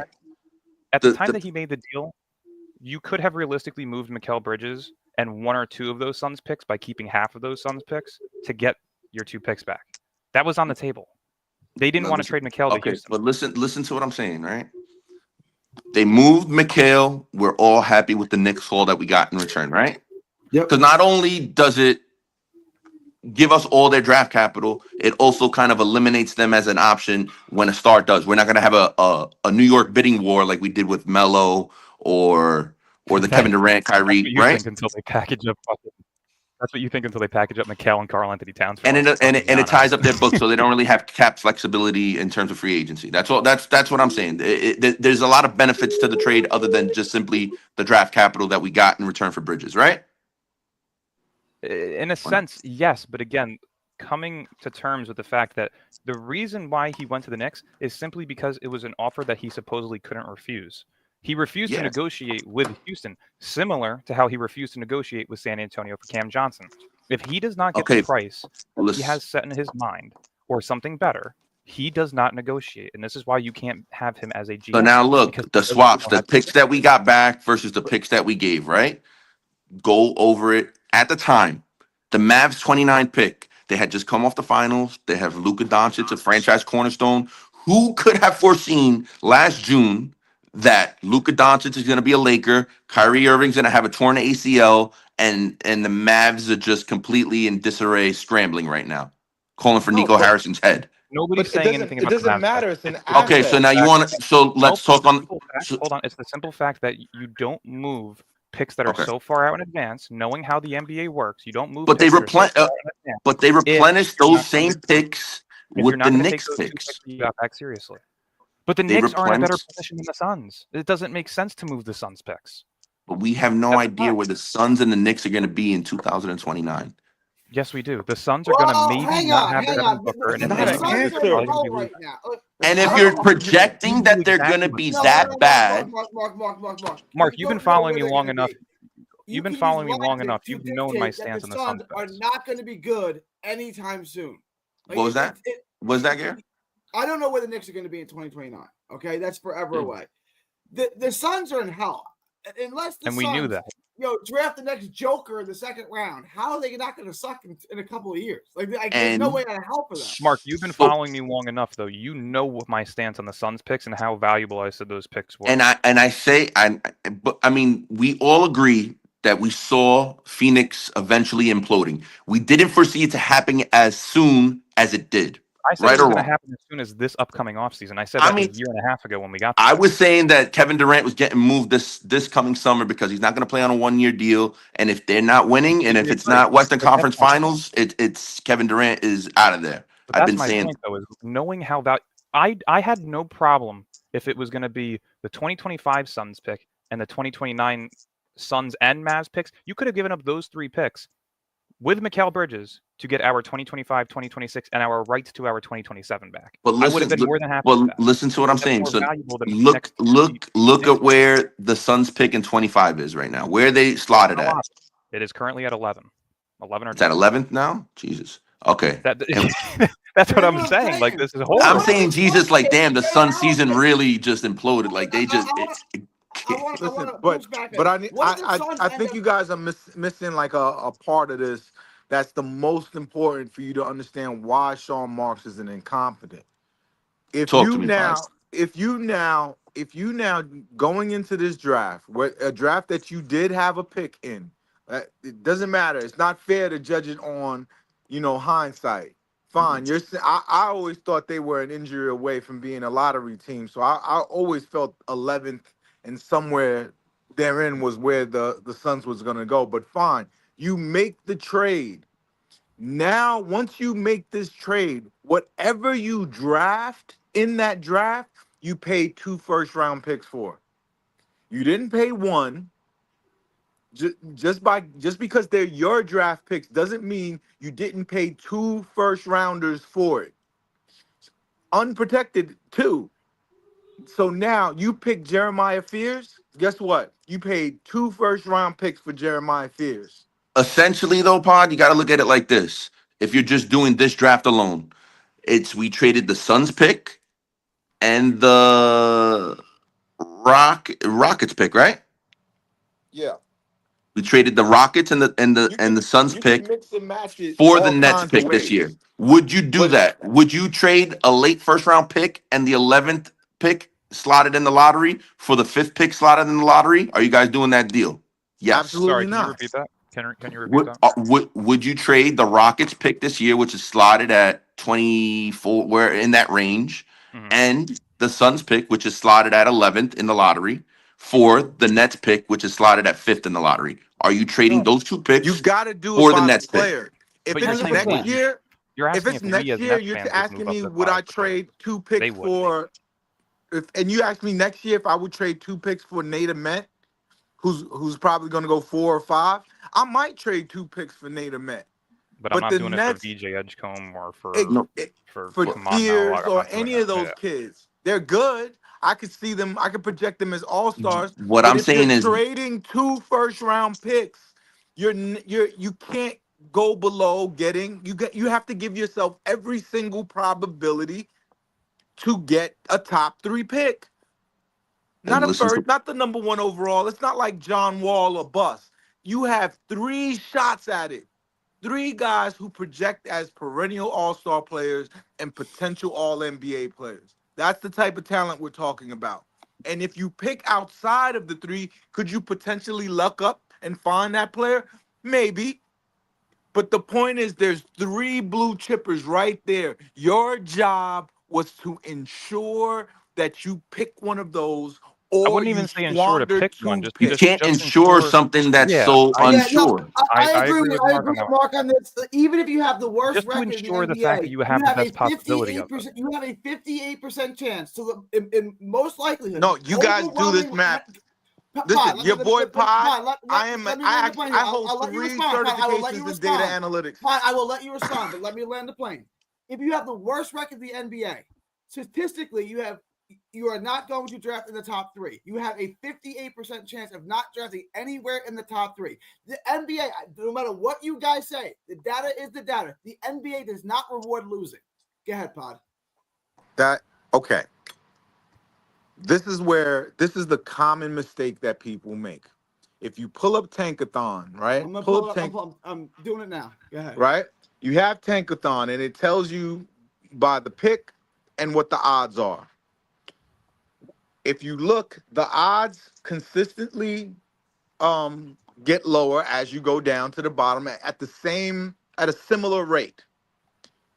However, the thing that people don't calculate is the fact that the top 3 picks, unlike the fourth pick can pick all the way down at 9. Yep. The top 3 picks cannot fall below 7. That means 50% of the draft is unavailable to them. They can't, if you are a top 3 pick, you cannot pick 8th. If you're bringing up the odds and you guys are just saying top 3, top 3, top 3, top 3, don't mention bottom 7, like as worse it could be is the floor of the pick, because the whole point of what you're arguing is the peak of the pick. That's what I'm saying. No, but there's also an argument to be made for the floor of the pick, simply because what would you rather? Would you rather be the worst team in basketball to where I'd rather we win the lottery this year, next year, and any future year we find ourselves in the lottery? Before the lottery, Would you rather be in a position where you are the worst team in basketball, where your lowest pick could be 5th, or would you rather be the 5th worst team in basketball, where your lowest pick could potentially be 9th?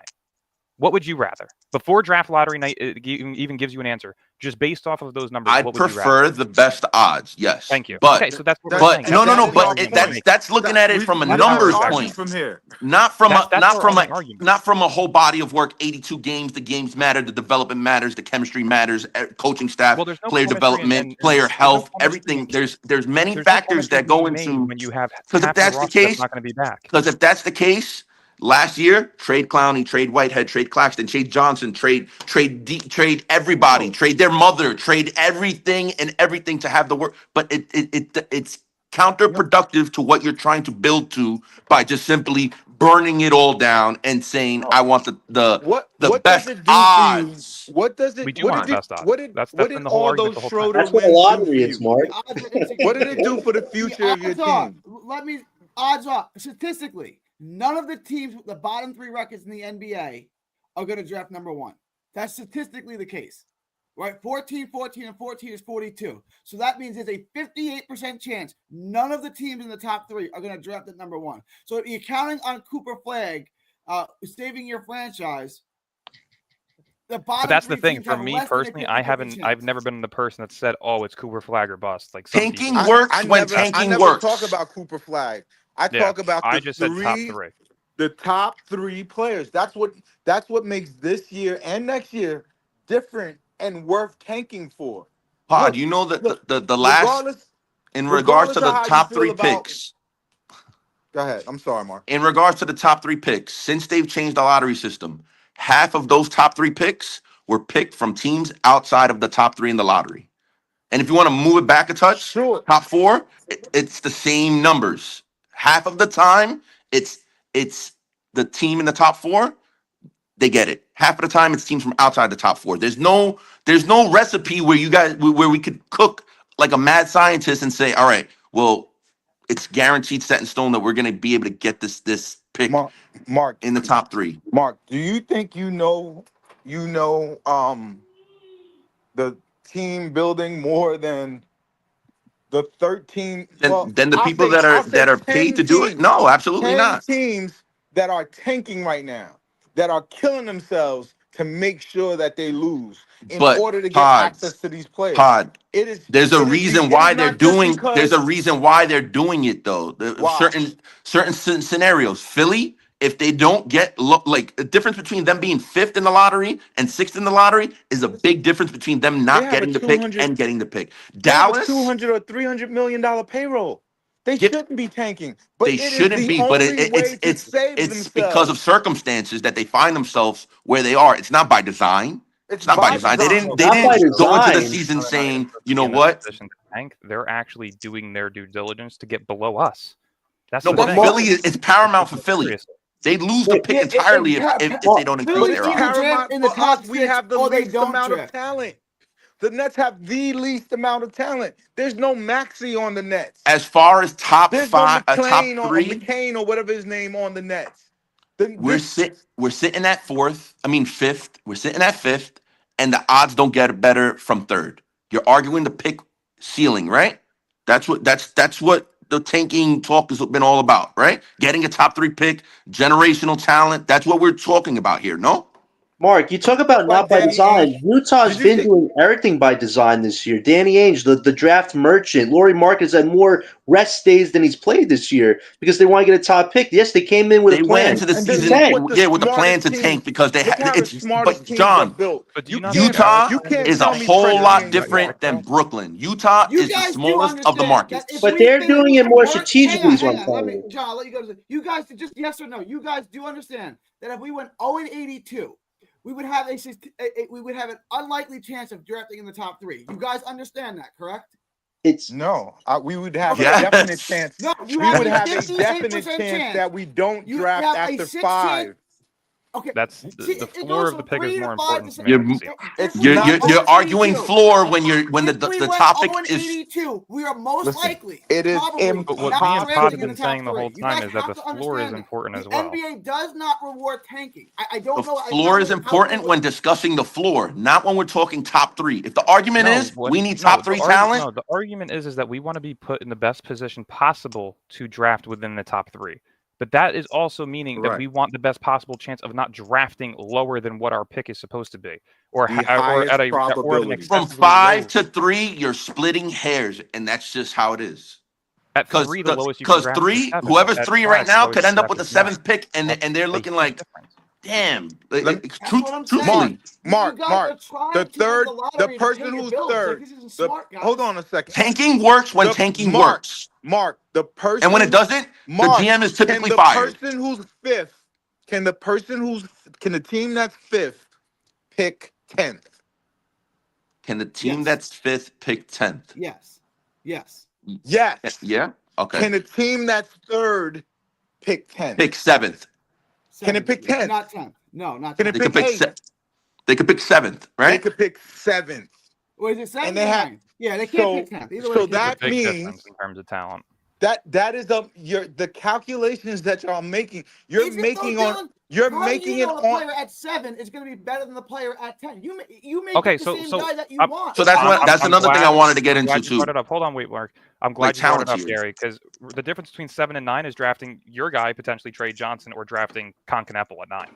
That's the difference. Would you rather Trey That's a Johnson, or big would you rather fucking difference. It Concanapple? could be the difference between drafting Derek Queen or Trey Johnson. And if you gave me the 2, I don't know who I would take. It could be that difference, right? But that's the point. The floor of the Yeah. pick matters about the talent of the player that you could potentially be getting. But when You we're could be talking at about 9 the about value David that Neely getting a and top 3 Concanapple talent, rather than Trey Johnson and Derek Queen at But here's 7. my point. That's the Here's difference. my point. Look, the What would Nets you are rather? god awful. The Nets had no choice but to tank this year, right? Their roster is one of the worst things I've ever seen in my life. Okay, fine. That being said, running your entire organization into the ground, benching rookies, hoping people don't develop, so that you have a 14% chance, an 86% chance of not getting Cooper Flagg is not a way to run your organization. And that's what these teams are doing. It doesn't make any sense. But you're talking about guys who built the most recent champions and the guy who has the best record in the NBA right now. How could you say Presti didn't know what he was doesn't know what he's doing? Like he did it. He's shown us What the his- blueprint. but what has he done? Bob? Let me ask you a question. If you An tank and organization you that's go and you burning lose into every a draft single capital market that has the best player in basketball alongside a major young big 3 on an affordable, flexible team like that, they have He's everything done you could that, possibly and want. they have haven't draft accomplished capital. it. They just had KD left longevity in free success, agency. KD I'm left in free watching a agency. fun That's show, not on him. Lou. and they You trade. know? He was already 1 foot out the door after they blew a 3-1. I've said my piece No, 500 No, times. this is a good If they debate. kept I'm just KD, watching they'd you guys still be go at it. competing. It's fun. Listen, we are all in agreement that we want to end up with the highest pick possible, right? That like Mark, we just we're want a all net direction. fans. Mark, I just want a but you- direction that this team stands by, and there's a progression. That's all I care about. I don't Here's care the about problem, all though, these with picks. I care about the picks that lead us to somewhere good. I want a direction for this team. I want us to stop going Hold on a second. different though. roster every year. You need a John, roster give that me can one actually be sustainable. Mark, Yeah, that's the whole thing let about Dylan it. get in there. Wouldn't Like, you let- like to Just give me one root for sec. the Give me one same sec. guys for 10 years? That'd be so dope. Like Well, to give me watch 5 one the sec. years. team Can we grow get to like the one 5 in Cleveland. years? Yo, fellas, can I listen- jump in here for Yeah, a sec? Can I just jump in here for a Dylan sec? go real quick. Let Dylan go, and I'll let you respond. and I gotta This wrap up. entire debate, though, between fans on draft lottery is pure stupidity to begin with, because the people who are in favor of wanting to get the highest odds possible win no matter what. There's no right and wrong on our side. We either get the pick we want, or we get to say, guess what? You guys look like idiots because now we have a lower pick than expected. There's no loss for us in this debate. We still get the correct answer or what we wanted at the end of the day. That's the thing. This is why it's not even worth the stress of arguing it, which is why I've stopped talking about it as a whole. There's no reason to be talking about it. On my side, either I get the top 3 pick that I wanted and you get to say you're right, but at the end of the day, it still benefits me because I got the pick I wanted, or we miss out on the pick that I wanted and you guys look stupid. There's no in-betweens. But Like, that could my be side said of it for wins. every franchise in the lottery. That's what I'm trying to say. You look like a genius when you land Wemby. Absolutely. You look like an idiot when you end up with Ron Holland. You look like a genius when you land Zion. You look like an idiot when you land Ron RJ Holland Barrett. is Josh the best Jackson. player on You the know what I Nets. mean? You tank all season long to get Zion, and you have the worst record in basketball, and you get RJ. No, not Nothing even. wrong with RJ. Nothing wrong with RJ. He's a fine player. I would take him on my team. That's He's what one of the you best change third your options in organization for. basketball. RJ Phoenix Barrett. had the RJ is second better worst than every record best that player year, on the Nets. and they Every ended single up with player on the Josh Nets. Jackson. Hang on. He's better Come on, than. I agree. He's the best player on the Nets. If you put him on the Nets, you're the worst team in basketball still. He made no difference. Who's that? Correct. RJ Barrett. You put RJ Barrett on the Nets, they're the worst team in the basketball. They're He made still, no difference. Yeah. we are the worst team in basketball, which is We're why it not should on- be a that's my priority point. for us to have the Tanking's not gonna highest fix that. probabilities of getting the best players. Okay, like I always do this with Dylan, right? If we tank 2 years in a row, like the Knicks did, and we land with a top 3 and a top 7 pick, and we get our Kevin Knox and our RJ Barrett, okay? We But you're gotta do comparing. diligence. It's the comparison of two shittier draft but- draft classes compared to two really good draft classes. There's so many Draft different. classes on 2019 draft paper. class was generational. It was the best draft we've seen in years. That's what they said. Yeah. And now they're saying I that don't this one's remember that. better. But listen, there's plenty of ways to build a You get team. your Knox, you get your RJ Barrett, right? Bang bang. You get your top Who's the 7, Knox your top here? 3 pick. Who's the Knox here? A Knox top in this, 7? Kevin Knox in college in this year's draft class wouldn't even probably be a lottery pick. But what I'm saying is, He you would get your go top in the 7 second pick, round. your top 3 pick. You get your Knox, you get your Barrett, right? 7 and 3. You pick the top 7 2 years in a row and the top 3 of the second year, or vice versa. Now you're good to But go. why Right? You should got our, Barrett, you should our got Knox, example and now be you're one of the competing, worst right? teams Why in- is that the in last argument though? That century? when in the hold on, wait, why is that the argument though in the debate when in reality, the only good thing that Sean Marks has ever done in his career is draft. He's drafted high caliber role players with later I picks, and he don't also know that drafted he's a been so borderline good. You star guys in the keep late saying 20s. this. If he's able to draft at least solid, what makes you think with 4 picks, one of which could potentially be top 5, what makes you think that that pick wouldn't turn out well? As long as he's not, as long as he's not drafting Con Kneppel at fucking 5, we're good. Any of these players, at least in the top 5, have a ceiling right?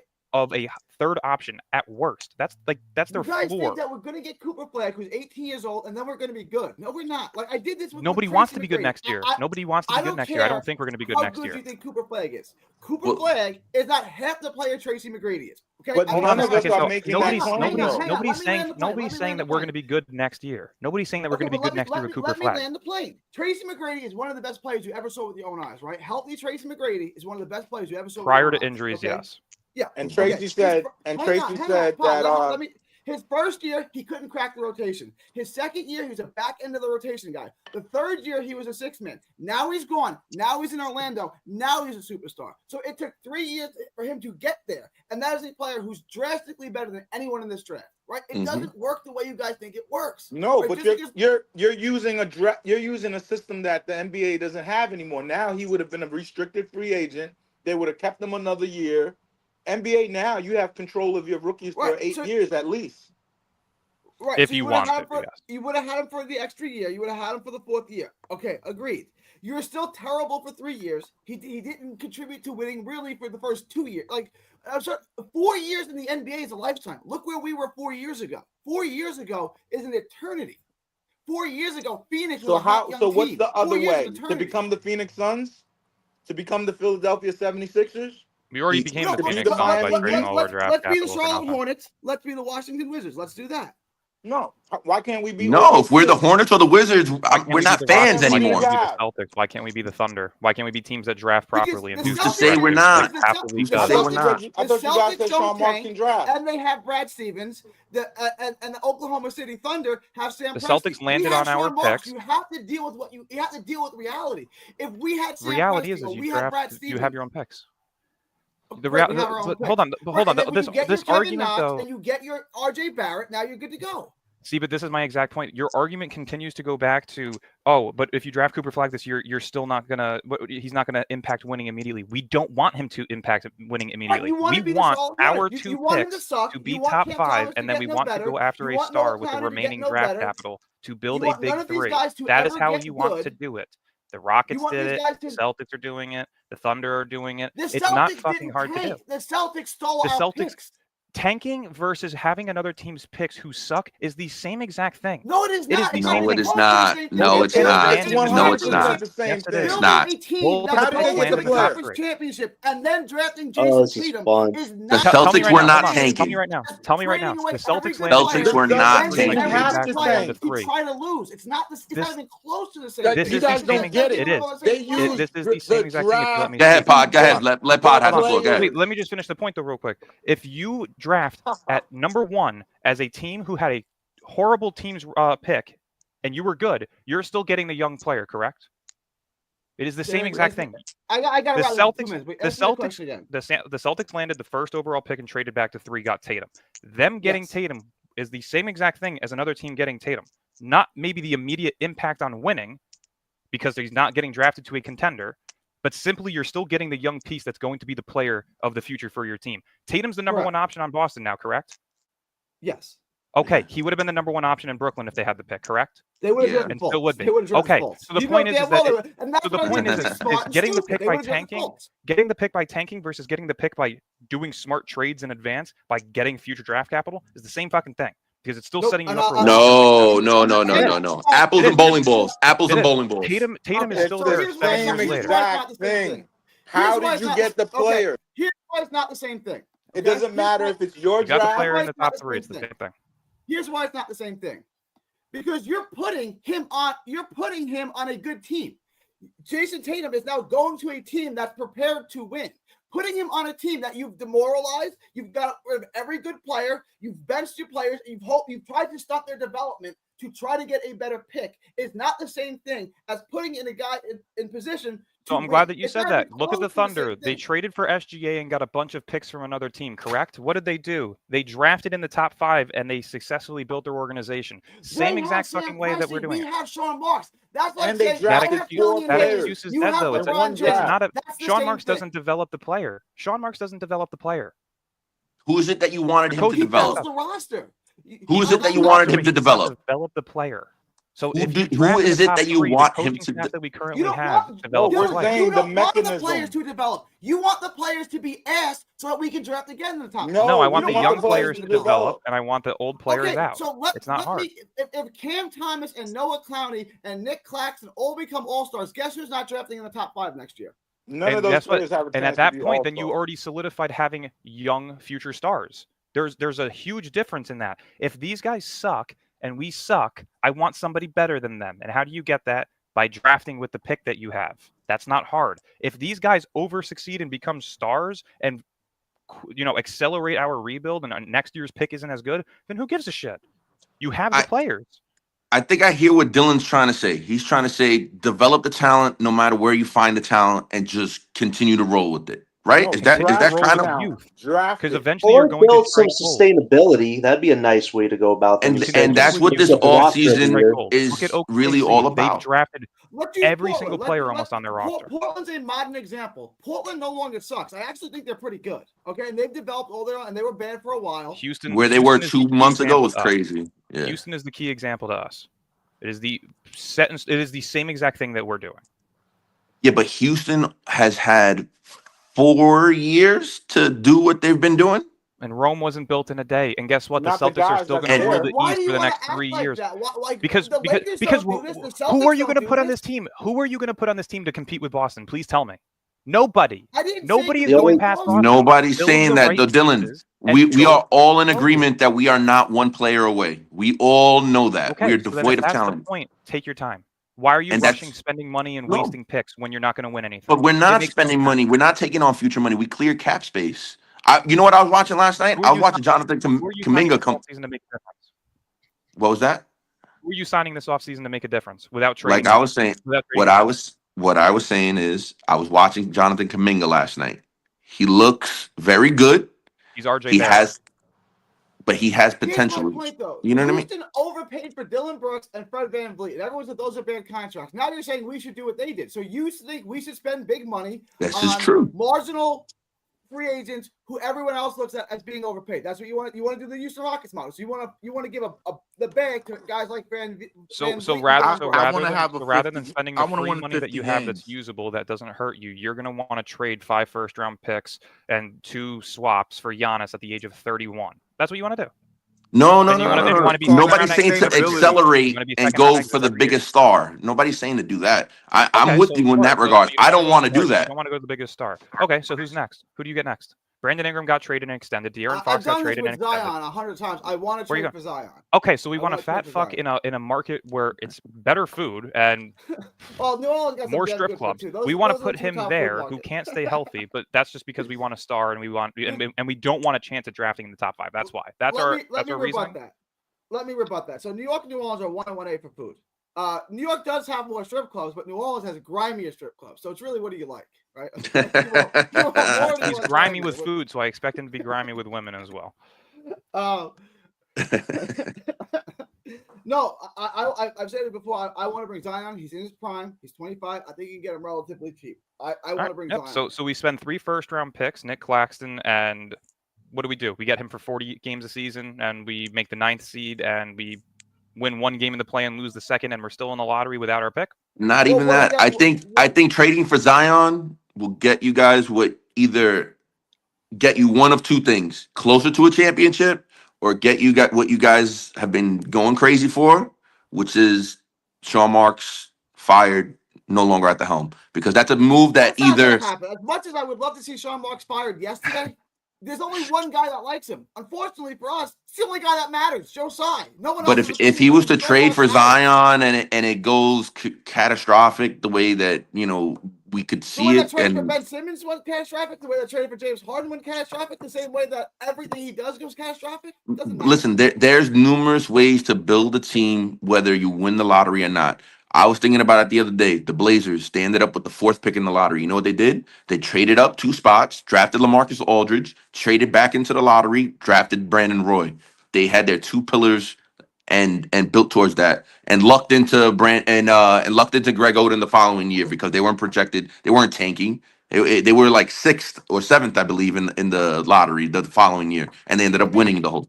Let me bring Pod and John. You guys have been quiet. Pod, John, let me get your closing thoughts on this. And then I had to wrap this a half hour ago. Give me your closing thoughts, and then I got to wrap this up.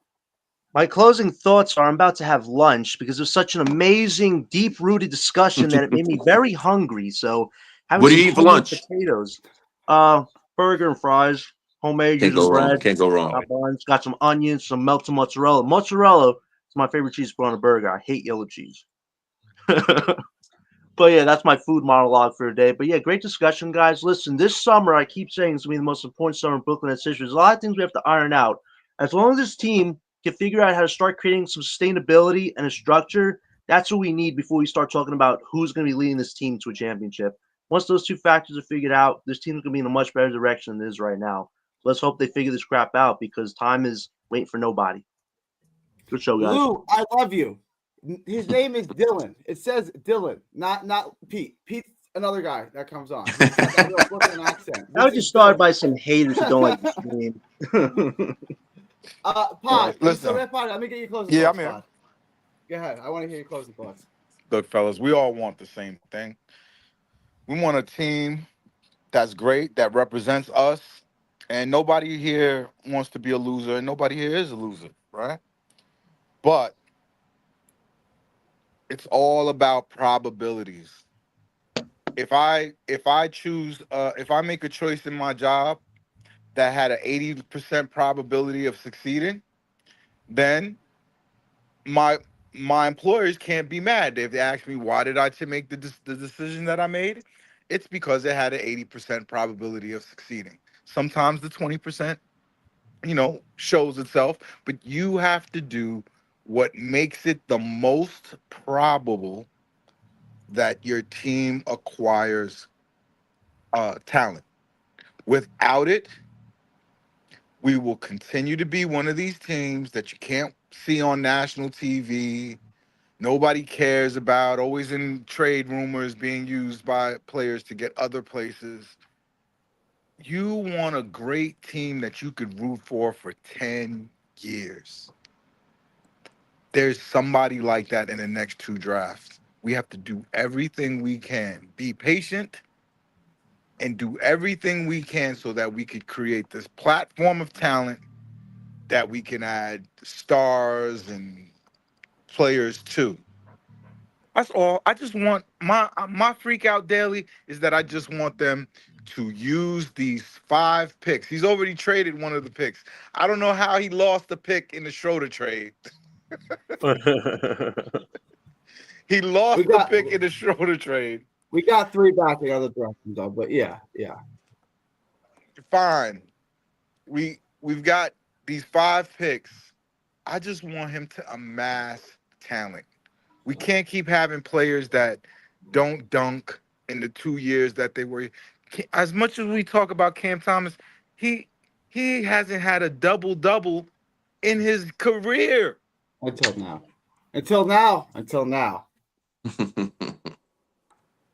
That shit is crazy. That you have a player that has a usage rate above 28. 28 could lead the league in usage rate. Well, not anymore. It could in 2007. It's not, like Luka not true. Not anymore. Not with Luka in the league and LeBron in the league. You're right. But still, 28 is high for you to not have one double game in your career. We need talent, my friend Gary. Couldn't agree anymore with Pod. And if you want to do it affordably, it's through the draft. It's that simple.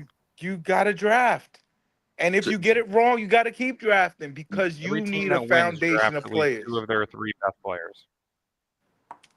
Good thing we got 5 draft picks coming up this draft, guys. I pray to God he uses them right. That wasn't enough. You got to pick next year that's going to be highly valuable. Yeah, let's hope. Let's hope. In a better 1 through 5 draft class as well. Let's hope. If you combine the classes, the Bansta and Peterson go before Flag. Listen, I'll cross my fingers if you cross yours. That's it. That's all we can do at this point. Listen, I just want y'all to understand there's luck, and this is a very lucky GM. He had cap space when Kyrie and KD wanted to come to New York. He's had some lucky things happen to him. He had the Knicks. It's not even as bad as it's going to be for the Knicks. After they get eliminated from the playoffs in the first round, they are going to lose it because it doesn't get better from here. They're fucked.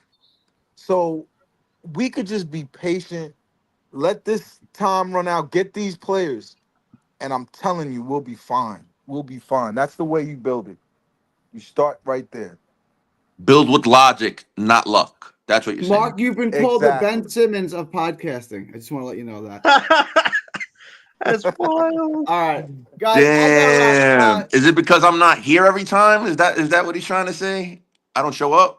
Nah, you show up more than Ben does. At least in I don't know. You guys have that. John is going to be busy on Sunday. Dylan, do you want to do a mock draft with me on Sunday? I would love to. Let's do it. We'll do it. We'll do it live on your channel and my channel, and we'll do it on Twitter as well. So this way, we can get an updated one. Let's do it. Yeah, right. I'll fix up the big board throughout the week, and we'll be ready for Sunday. John, if you can make it, you're welcome to join us. But I know that you're busy on Sunday. Yeah, I'll be there Monday for the recap. Have a good weekend, guys. Mark, thank you as well, Mark, for being the whipping boy and Sean Mark's defender. I appreciate that. and Pod, 9 times out of 100, I think you're the voice of reason, but I disagree with you this time. I appreciate no problem. We both want the same thing, Gary. We both want the same thing.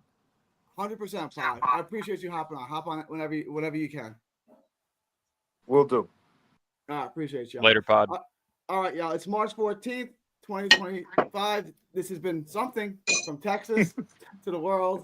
Thank you, and God bless. Peace. Peace.